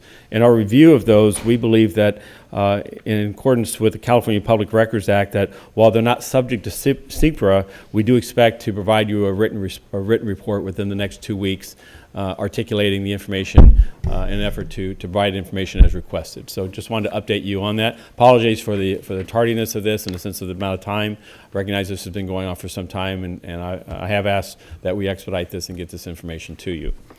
There were two categorical matters I'd like to bring to the Commission's attention. First was an officer-involved shooting that occurred on July 16th at approximately 6:45 in the evening in the 300 block of North Commonwealth Avenue. This occurred in the Rampart area of LAPD jurisdiction. It involved a Herbert Vasquez and a male Hispanic, approximately 49 years of age. And on that date, Rampart uniformed patrol officers responded to a radio call of a man with a knife at that location. This was a small 2-bedroom apartment, and Mr. Vasquez was inside a rear bedroom and refused to exit as the officers were conducting their investigation. A plan was developed, and as officers deployed about the interior of this residence, the officers opened the door to Mr. Vasquez's bedroom, and the suspect presented himself armed with a machete and advanced towards the officers, and that resulted in an officer-involved shooting.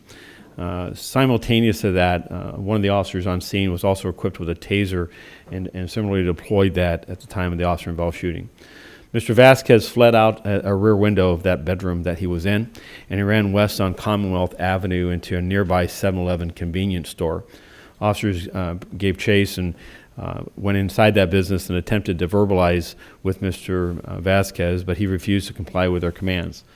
We did have a less lethal 40 millimeter weapon system, shoots a projectile that creates pain and has a substantial impact on a suspect, and that was deployed inside this location and struck Mr. Vasquez, and following that striking him, he was taken into custody without further incident.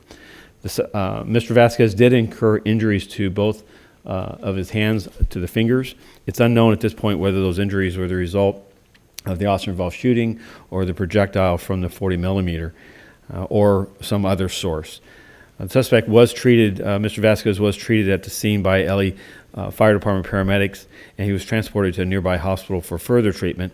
He will require surgery on his hands to repair those injuries, and he was absentee booked for assault with a deadly weapon on a police officer. And he'll remain at the jail ward of the local hospital pending that surgery. Fortunately, there are no other officers or anyone else injured as a result of this incident. Force Investigation Division responded, as did the Office of Inspector General and the District Attorney's Officer-Involved Shooting Rollout Team. Force Investigation will handle the administrative and criminal aspects of this investigation. The second event is being classified as a categorical at my direction, given the lack of clarity right now regarding the exact circumstances of reportable use of force by officers. This occurred in the Rampart area as well on the 21st of July at about 4:15 in the evening in the area of Westlake and MacArthur Park, the Red Line station of the MTA. There at that time, two uniformed officers, one assigned to Harbor Division, the other assigned to Hollywood, were working in overtime detail at Transit Services when they were flagged down by a community member on the Red Line subway platform at Westlake Avenue and MacArthur Park. The community member directed the officers to the individual who was later identified as Mr. Carlos Rodriguez, 29 years of age. The community member indicated that Mr. Rodriguez attempted to quote-unquote sniff them and had exhibited other strange behaviors. When the officers made contact with Mr. Rodriguez became violent and a struggle ensued. The officers utilized a leg sweep to take Mr. Rodriguez to the ground and held him down until backup units arrived. Mr. Rodriguez was ultimately handcuffed and was arrested for resisting 148 of the Penal Code. Although the suspect, Mr. Rodriguez, was not injured, he indicated during the struggle that one of the officers used his forearm to apply pressure across the front of Mr. Rodriguez's throat, therefore restricting his breathing. Based on video evidence recovered during the investigation, preliminarily the suspect's assertion that he had potentially been choked, Force Investigations Division both responded and will be handling this at my direction. The Office of Inspector General was consulted both on the evening of this event as well as the immediate aftermath, including sharing with the Office of Inspector General the video evidence that we've gathered to date as well as the preliminary statements that have been captured. Regarding other significant events that occurred this past week, was happy to welcome the new Consul General of Mexico and her new assignment here and her post. She previously assigned to the San Diego area, so is well familiar with the Southern California area in regards to her responsibilities involving the Mexican government and foreign nationals who reside in this area. And we had a good meeting and talked about our continued efforts of helping protect the rights and the safety of those individuals from Mexico that live or visit or come through this area of the country. Additionally, I had the opportunity to sit down and participate in the weekly ceasefire meeting that is held in South Los Angeles, particularly in the 77th area. Met with this group that has been meeting since the aftermath of the 1992 riots and civil unrest. And we had a couple-hour good discussion relative to our efforts to reduce gang violence, as well as our commitment to ensure that our work, including that of Metropolitan Division in their crime suppression efforts, remains constitutional, that it's done in a manner that respects each individual encountered. I found the conversation back and forth with the various members and stakeholders in that group and myself, as well as I had a number of command staff officers from South Bureau there. to be productive, and we are planning additional meetings to include commanding officers from Metropolitan Division, as well as some personnel who work the South Bureau crime suppression efforts in the days and weeks ahead, to open up further lines of communication about how we can work together in ensuring the safety of South Los Angeles. A couple of community events. I had the pleasure of attending the summer movie nights that was hosted by the Crenshaw Plaza.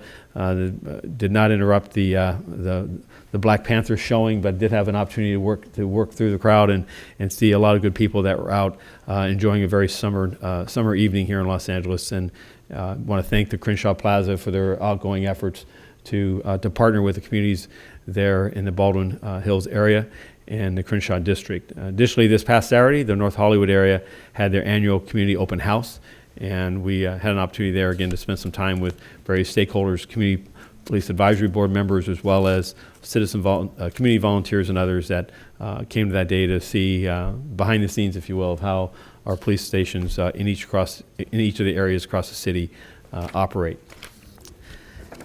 Two other matters. First, to report on crime, our crime statistics, as I do each week. This last week, we continue to see a reduction in both violent and property crime. We have, as I do each week, reported on our homicides stats. We have 139 homicides this year to date versus 148 last year. That's a 6% reduction. Over a 2-year period, that number is a 12% reduction. For overall violent crime, we remain with 4.2% fewer violent crimes. That's 686 fewer violent crimes year to date. That number continues to grow as far as fewer violent crimes. The one area in violent crime that we are challenged with, and we're basically working on an even posture, is in gang-related crime. We saw that uptick, as I've reported many times, back in March and April. Today we're kind of just on pace, and so we're still working through that. Overall, Part 1 crime is 7% reduction year to date. That's 4,977 fewer violent crimes. Victims shot is again that one up area. 41 additional victims shot this year. That's an improvement from last week's numbers. We have 116 additional gang crimes this year versus last. That's just over a 5% increase. However, over a 2-year period, we do have an 8% decrease. So last year's lows in gang crime is what we're struggling with matching, and we continue to work with our grid resources. Our Summer Night Lights program is very much in process, as are the jobs program and outreach efforts supported by the mayor's office, as well as a number of private contributors to help keep our summers safe throughout Los Angeles. Officer-involved shootings, as I report on each week, we now have had a total of 14 officer-involved shootings this year to date. That number last year to date was 21. That's a 33% reduction, with 6 fatalities this year versus 9 fatalities last year. Moving over to our traffic collisions, effectively for our serious injuries and death involved traffic collisions were essentially flat, with 758 serious injuries or Ks or fatals. Of the 758, 123 of those are fatals. The others are serious injuries. That is essentially flat from the year before, where we had 766 with 123 fatalities. There are 2 areas that I want to draw a focus on. One is that an area of improvement has been our bicyclist-involved collisions. Year to date, our total collisions involving cyclists is down 10%. That is a substantial improvement, with 943 this year to date versus 1,050 last year. As we look back to 2015, that number was 1,288. So that is an area that I'm very pleased with seeing cyclist safety improve. The area that we have our most pressing matter continues to be motor vehicles versus pedestrians. In a study looking at the last 3 years of our traffic collisions and where we have seen the focus of our pedestrian deaths, the focus of our deaths, it has been an increase in pedestrian-related deaths, approximately 44%. The 3 highest areas of the city of Los Angeles is 77th Southeast in Harbor. 77th had 106 fatalities these last 3 years. That number drops to 56 in Southeast and about 46, I believe was the number in Harbor. But it speaks to the concentration there. I've asked our traffic group to go back at what our strategies are, in that the distribution of pedestrian deaths is not even. There is this disproportionate impact in these three communities overall. I'm very interested in how we are going to both understand how we currently are doing education, engineering, and enforcement, but what we can do to go back at that challenge, because we've got to continue to work this, I believe, and that stat I'm looking to change through those 3 E's, and a better understanding of how our strategies apply those concentrations in those, specifically those 3 communities. Lastly, as I do each week, I talk about our personnel strengths. For our sworn personnel, our rank and file is 10,026 sworn personnel. Our civilian personnel deployed is 2,952.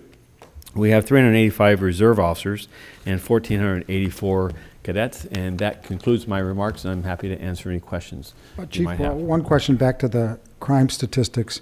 You know, we had announced a large increase in homeless crime issues over the last year. And there are a number of pilot programs happening as we speak. Are those having an impact on the crime, the homeless on homeless, et cetera, crime issues? So the reported percentages of, or the reported crimes involving homelessness, particularly in violent crime, we continue to see percentage increases.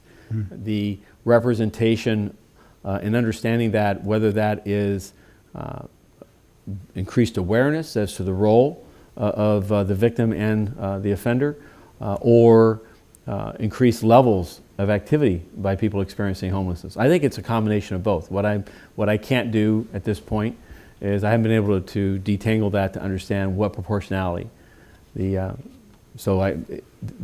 Just this morning, there was a homicide in Mission area involving an individual who was experiencing homelessness at the hands of an individual who is also experiencing homelessness. So these are cases that we are that we're very cognizant of and investigating.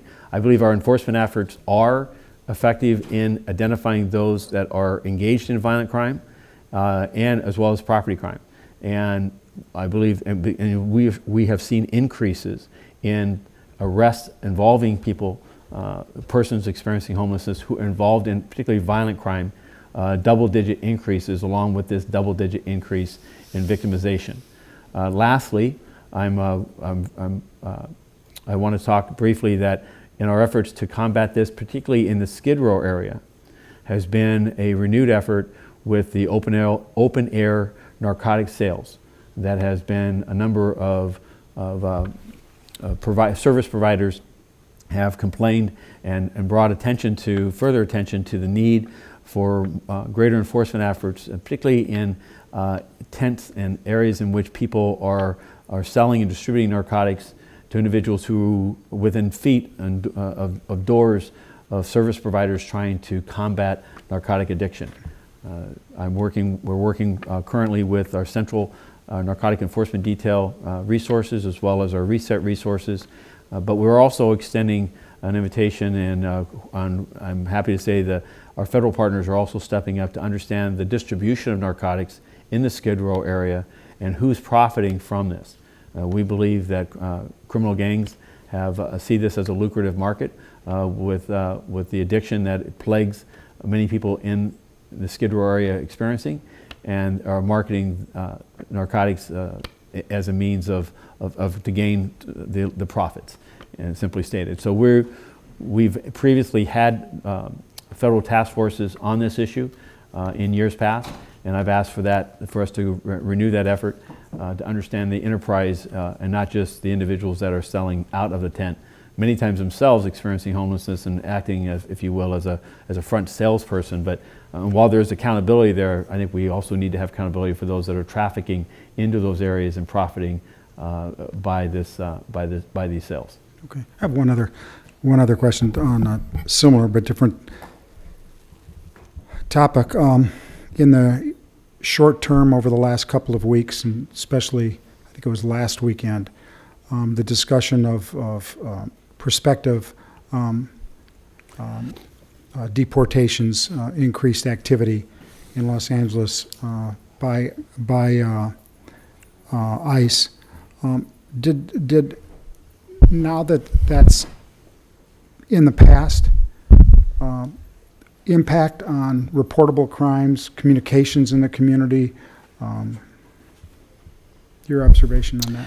So regarding reportable crime, we pay quite a bit of attention to intimate partner violence, reported domestic violence assaults that, and we have to cut this by ethnicity, unfortunately. I don't have the ability or nor the desire to find the status of individuals who are reporting crime. I think that would be a very quieting effect and a dampening effect on people stepping forward. So we will not ask a person's status here, absent a potential of them being a victim and being afforded some added protections within the visa program for them to.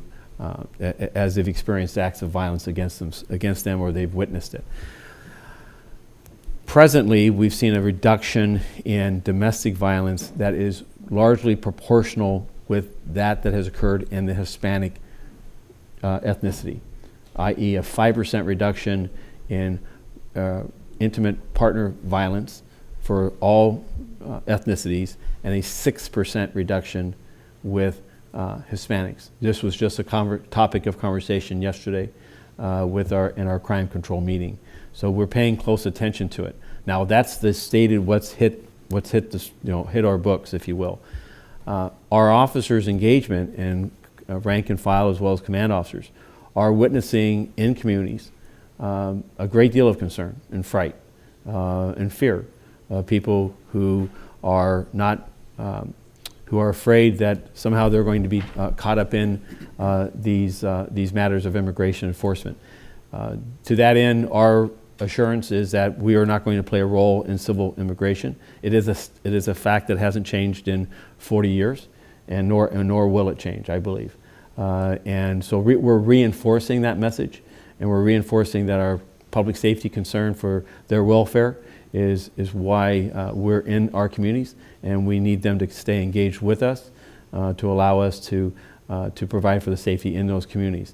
But there are reports, and we do see instances in which people speak about how fearful they are for themselves and for their children, for their relatives, and which is in my remarks that have been published relative to earlier conversations of the mayor as well as myself last week. You were not here. I made a brief reference to this in my remarks.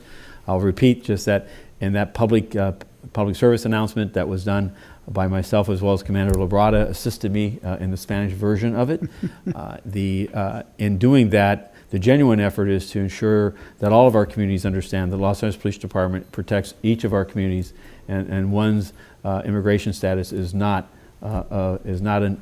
not form the basis for us initiating police action, and that we will not enforce civil immigration, nor are we being asked, as Mr. Marin so clearly put in the paper, and I spoke with him on Friday. I telephoned him. Dave is a very respected colleague of mine in the federal law enforcement system, and we have worked together for more than a decade, and I reached out to him following some concern identified in the media about tension between our two departments. And he is a professional as I am, and we on both our agencies, and we share that we have collective goals relative to the safety of Los Angeles that we will continue to work together. But there are other areas that he does not attend his resources to, involving LAPD's operations, and there are areas of his operation, significant areas of his operation, that will not attend our resources to. We have mutual respect for that, and we're moving forward in a manner that is going to ensure the safety of Los Angeles. Thank you. Other commissioner questions of the chief? Yes, Chief. To start with, one of the latter points you brought up. I'm concerned to hear about the correlation between domestic violence calls and the downturn in calls from the Latino community.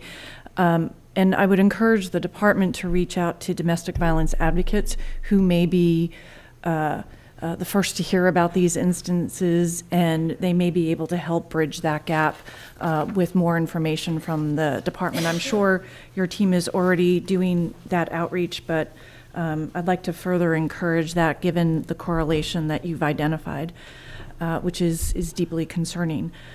Domestic violence, as you know, is a underreported crime to start with, and if there is added fear of reporting that, we just need to do more in order to encourage those who are experiencing that form of violence to feel free to come forward.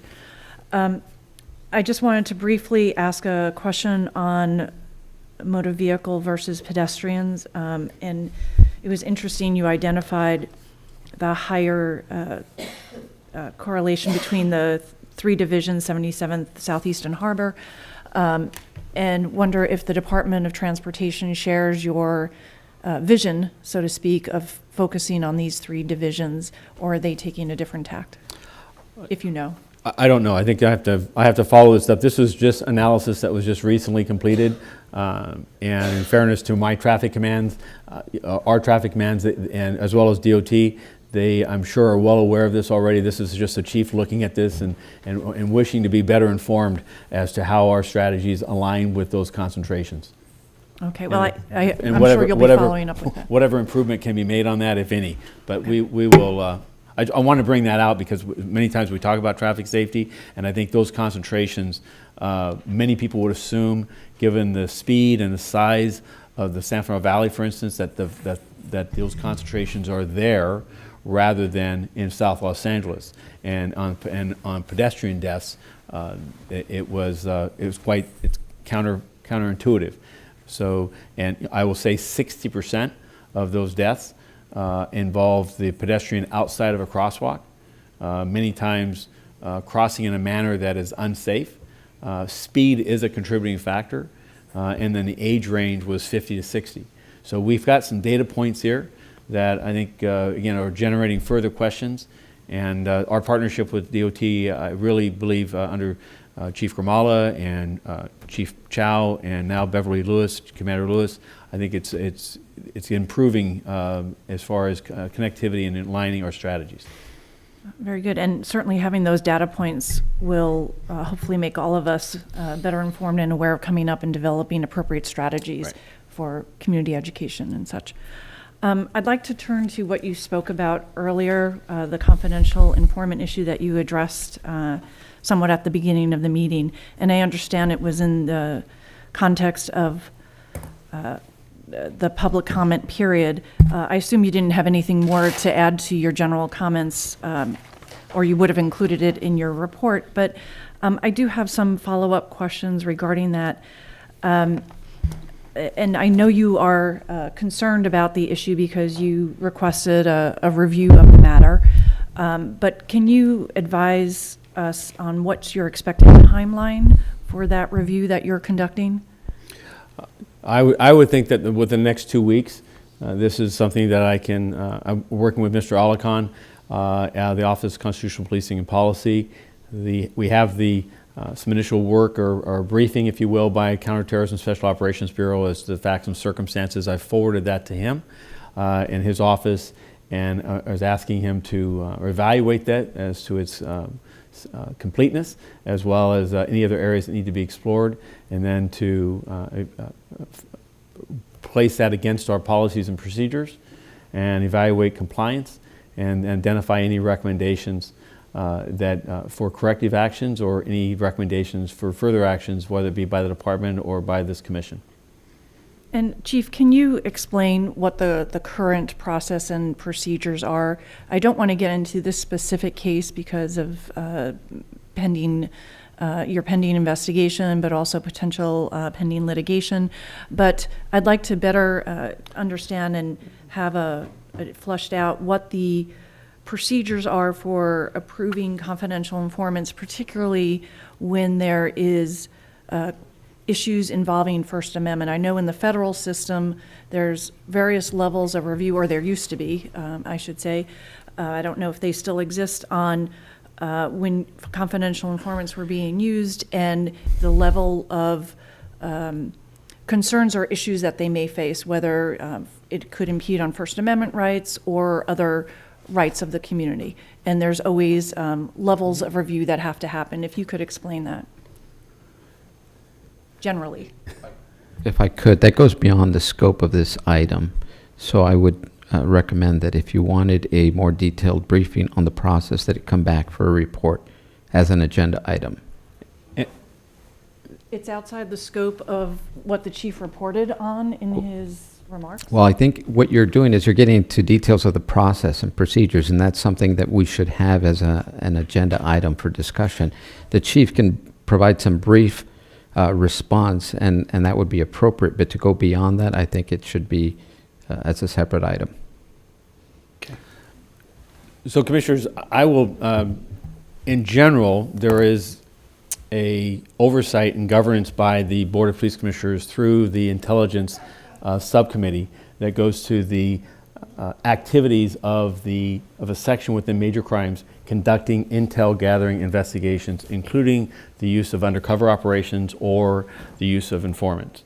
It goes to there's timelines and strict adherence to preliminary investigations, follow-up investigations, and review by a chain of command. I would feel more appropriate and more comfortable with having the subject matter experts speak of that, because I do not want to misspeak. While this was a function under my responsibility some 4 years ago, it's not an area that I want to extraneously try to quote. This speaks to, though, the complexities of I want to ensure this investigation that was conducted. I want to better understand in a bright light setting how it comports with those public available standards that are published and are regularly available to all members of the public. I intend to report as possible to articulate how those actions by Major Crimes conformed, and if there's any gap or if there's any room for improvement. I will say this is an area that preliminarily I have been briefed. I was the chief of operations when these matters were going on, and I was aware that there were protest activities involving acts of violence and crimes that were beyond civil disobedience, and concerns for the safety of Los Angeles on the one-year anniversary of President Trump's election, and that there was an active investigation within the department to determine whether or not how those threats and rumors and other tips and leads may manifest themselves, and if there is actual merit to it. And I do recall that this was a matter that was understood and approved by the Chief of Police. I do not believe that this matter was moved to the Board of Police Commissioners for in concert with the intelligence guidelines. I believe that the actions taken, it's the department's belief today that they were in compliance with those guidelines, but did not trigger a review by members of the Intel Subcommittee or the President of the Commission. What I want to understand is a bright light understanding of how that occurred, so the public as well as this Commission can have confidence that we are playing by the rules and we're following those guidelines explicitly. Thank you, Chief. I appreciate that. I have other questions, but then perhaps it's better left to when it's agendized. So thank you. Any questions? Okay. Do we have any public comments on the chief's report? Yes, sir. We have 5 cards. Okay. We have Mr. Herman, we have Wayne, Jamie Garcia, Hamed Khan, and Saif Badran. Okay.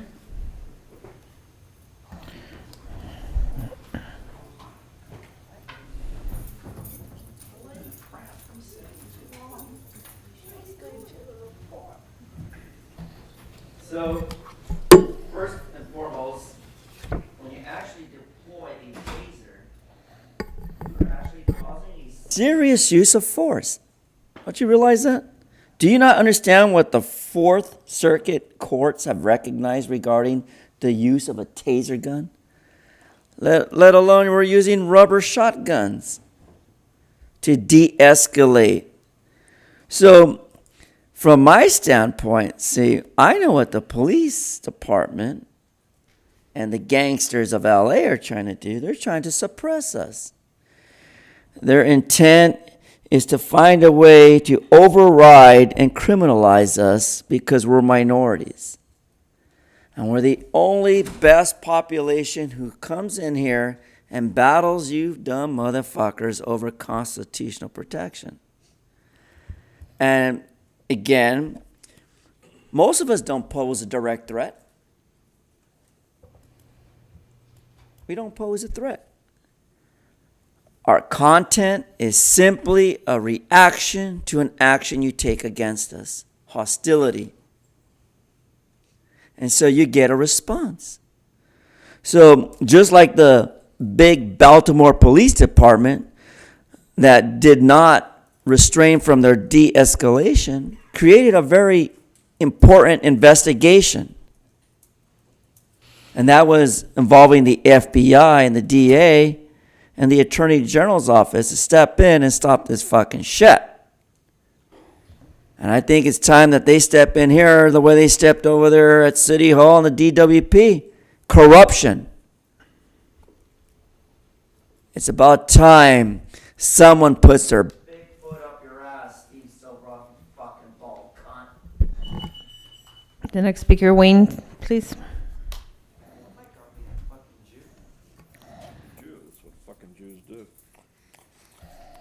Yes, so, we got ourselves a man who got his hands burned off due to a defective weapon and improper training and improper execution.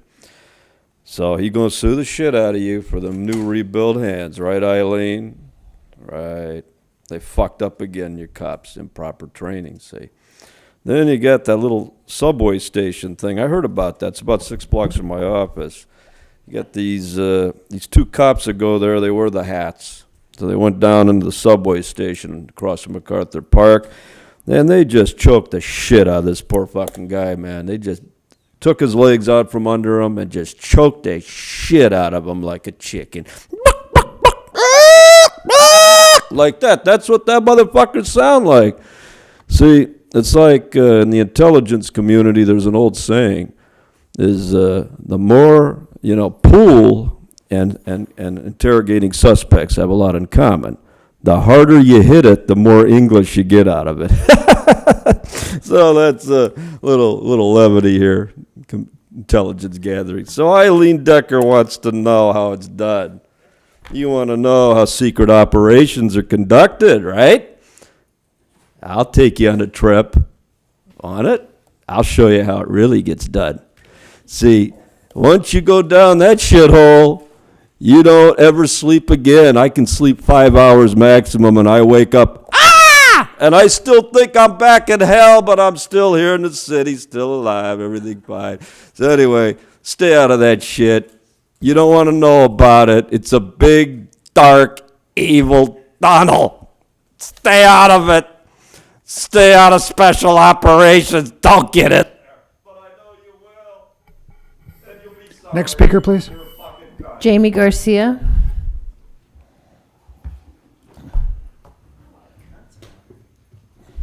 Herman, you can leave the meeting now. You disrupted again. Go.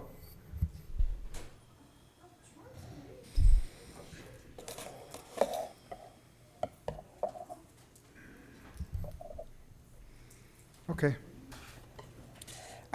So just some housekeeping stuff in regards to the selective nature of the letter and how part of it is a public records request, part of it's not. So we received 2 emails for 193168, which is the public record, one with your letter, Chief Moore, and then one saying it's closed. So I shouldn't be getting an email saying it's closed because it's still an open public record, so that needs to be followed up on. Once it's closed, it becomes public. So I'm not sure why that's happening, and that needs to be cleared up. And I think it needs to be cleared up because this is a political battle, right? It's not just local to LA, it's a national battle. When we think about the essence of laser, it is a part of a risk assessment, right? And risk assessments has nationally been discredited. The Arnold Foundation's risk assessment in regards to bail reform has been nationally discredited as being a racist program, right? No matter how you break up the data points, it targets the communities that are always targeted, black communities, brown communities. So this is so important when we think about accountability, that this becomes exposed, that this becomes part of public record, part of public history. Because even when we look at Papa Christos, who's a part of social network analysis, with the strategic subject list that was used in Chicago, 77% of the people that were on the strategic subject list were from the black community. So again, we're seeing this repetitiveness of racial profiling when we look at data-driven policing. So part of what I want to focus on is the essence of communication, why it's so important that the BJA knows, why it's so important that the different city officials that were a part of this program need to know. And that's because this is what accountability looks like. This is part of your job. You need to add to the history of the failing of these programs, because these are the programs that are trying to be promoted, that will be promoted through precision policing, because this is what is ushering in. So I want to speak to you, Mr. Bonner, after the meeting, because what needs to happen is that there needs to not be a vote. Next speaker, please. Next speaker, please. Hamid Khan, please. Mr. Khan, thank you. So we really appreciate you to do the efforts of accountability and make these documents on precision policing. I'm going to ask you to stop speaking now. We can comment and we can be prepared to discredit them again. This is part of your accountability. This is part of how you serve the community. It's very necessary. Just want to lift off, a couple days ago or whenever, Sean Malinowski, now the discredited and disgraced deputy chief, who then took a $650,000 contract and moved to Baltimore, is now rolling out exactly what he did in Los Angeles. He was the main architect. He was Bill Bratton's boy. He was somebody that was moving data-driven policing in Los Angeles. Now, 25 years, it's a revolving door. He's in Chicago. He's in Baltimore. Got us over $500,000 contract and rolling out the same shit that was disgracefully and shamefully dismantled here, all because of people power. But I think going back to this letter, I'm a bit surprised because Mark Smith, you had responded to us as well. And just to make sure that the items that you responded to are not only limited to the Office of the Inspector General. What we said was that what came out of the OIG's audit, what is the department doing about that?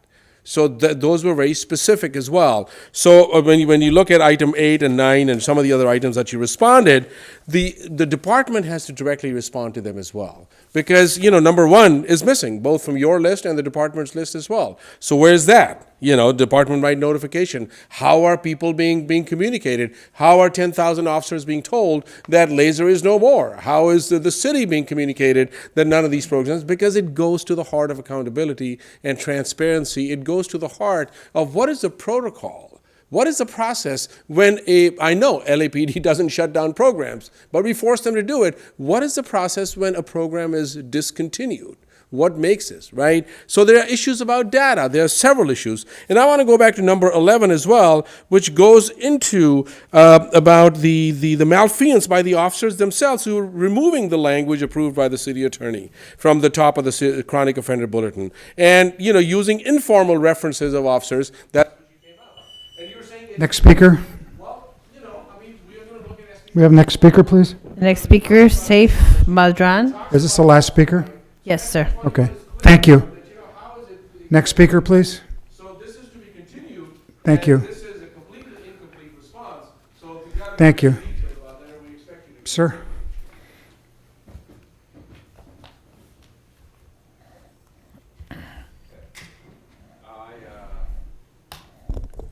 I know it says Saif Badran. Actually, so does this, which is my expired California driver's license. But I really got to change my name to Lucifer Morningstar. I really do. Off topic, right? Yeah. So we can get back on topic. We can discuss the matters of laser. Laser is...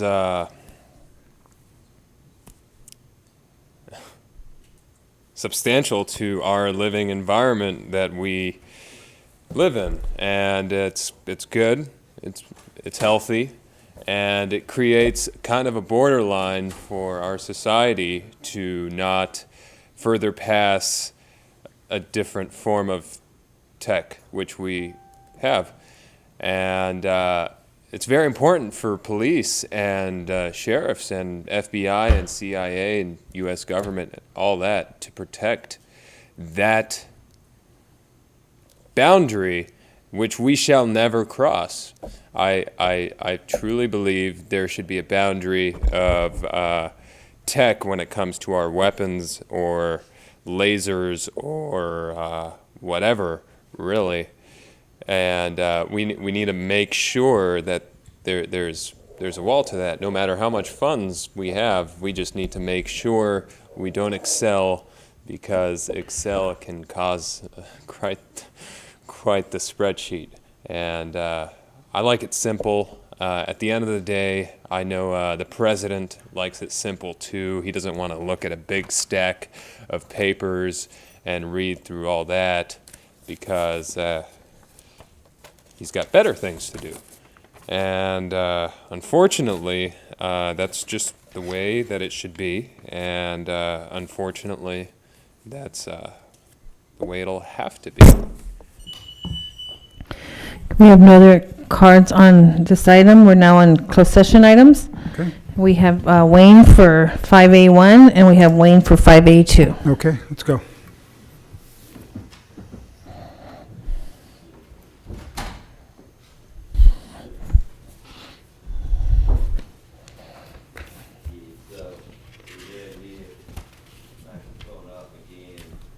The bald head has done it again.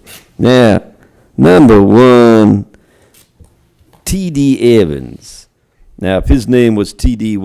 Price Waterhouse, do you think he'd be dead? No. It took 8 cops to go and kill this nigga. 8 cops. Now, that one tough dude took a lieutenant, it took a sergeant, and 3 1 and 2 lowly officers. But I'll say one thing, and I know Mr. Bonner agree with this, is T.D. Evans went out the right way. Because if you're going to go out the right way and by the death of cops, you should have at least a lieutenant or sergeant. It would have been nice if a captain was in there, because you're doing a good job killing niggas in the community. You're doing a very fine job. In custody death. Yes, well, that means he was in your custody. And under the 5th Amendment, the 4th Amendment, the 6th Amendment, and the 14th Amendment in the California Constitution, Article 1, Section 14 and 2, once the suspect is in custody, he is no longer to be harmed. He's to be protected from harm.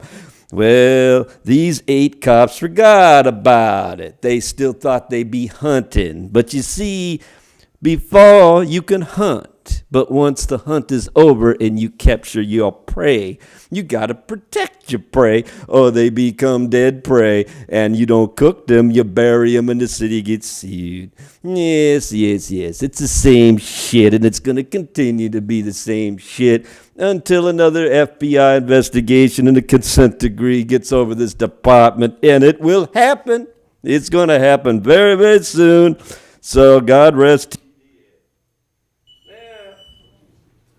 Mr. Steed, a famous character named John Steed, and Steve is really the only old person here that can remember that character from the Avengers. Yes, he was named by his mama after John Steed. Well, John Steed was a great man. He lived a fine life, but one day he met the LAPD and he got arrested. That's okay. You're just a suspect when you're in custody, not accused of any crime. You're not convicted of a crime. You're presumed innocent, right? Mitchell Moore, yes, the Spaniard, the Latino Spaniard, yes, sir. Cinco, my friend, yes. Cero, cinco, uno, ocho. Yes, sir, the Castilian. So, you see, then when he was in custody, then they went ahead and assassinated him. That's too bad. That's what happens. You get into custody. Again, the hunt is over. You got to go, and the cops got to go, what? You gotta stop fucking with the suspect. He's in custody. What do? We beat the fuck out of him. No, that shit over. He didn't ICD. You don't want no ICD. You want to have a non-ICD. You just take the suspect, place him in custody, and let the legal system deal with it from there. It's so simple. Law enforcement is the easiest shit on the planet. You making law enforcement so hard. You're treating it like it's a Guantanamo Bay. You're treating it like Eileen Decker's friends in the intelligence community, because they see when we take them into custody in the ICD and intelligence community, we fly them over on a plane and we drop their ass off of the plane and re-alter the flight plan. So again, you fucked up twice. Once.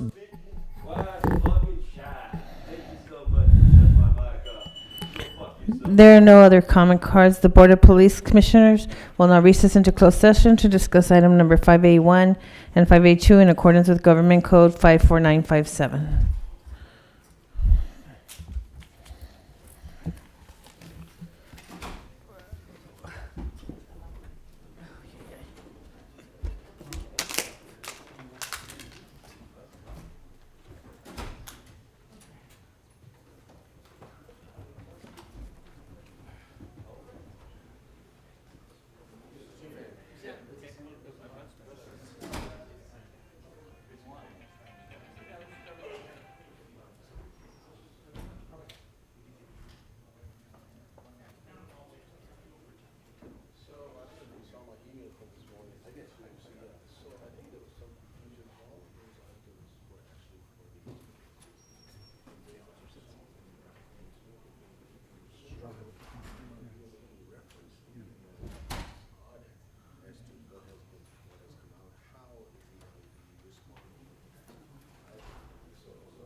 Has concluded its work in closed session. We are back in open session. In closed session, item number 5A1 was discussed and the chief's recommendations were unanimously adopted. In closed session, item number 5A2 was discussed and the chief's recommendations were unanimously adopted. Mr. President, is there a motion to adjourn? Okay.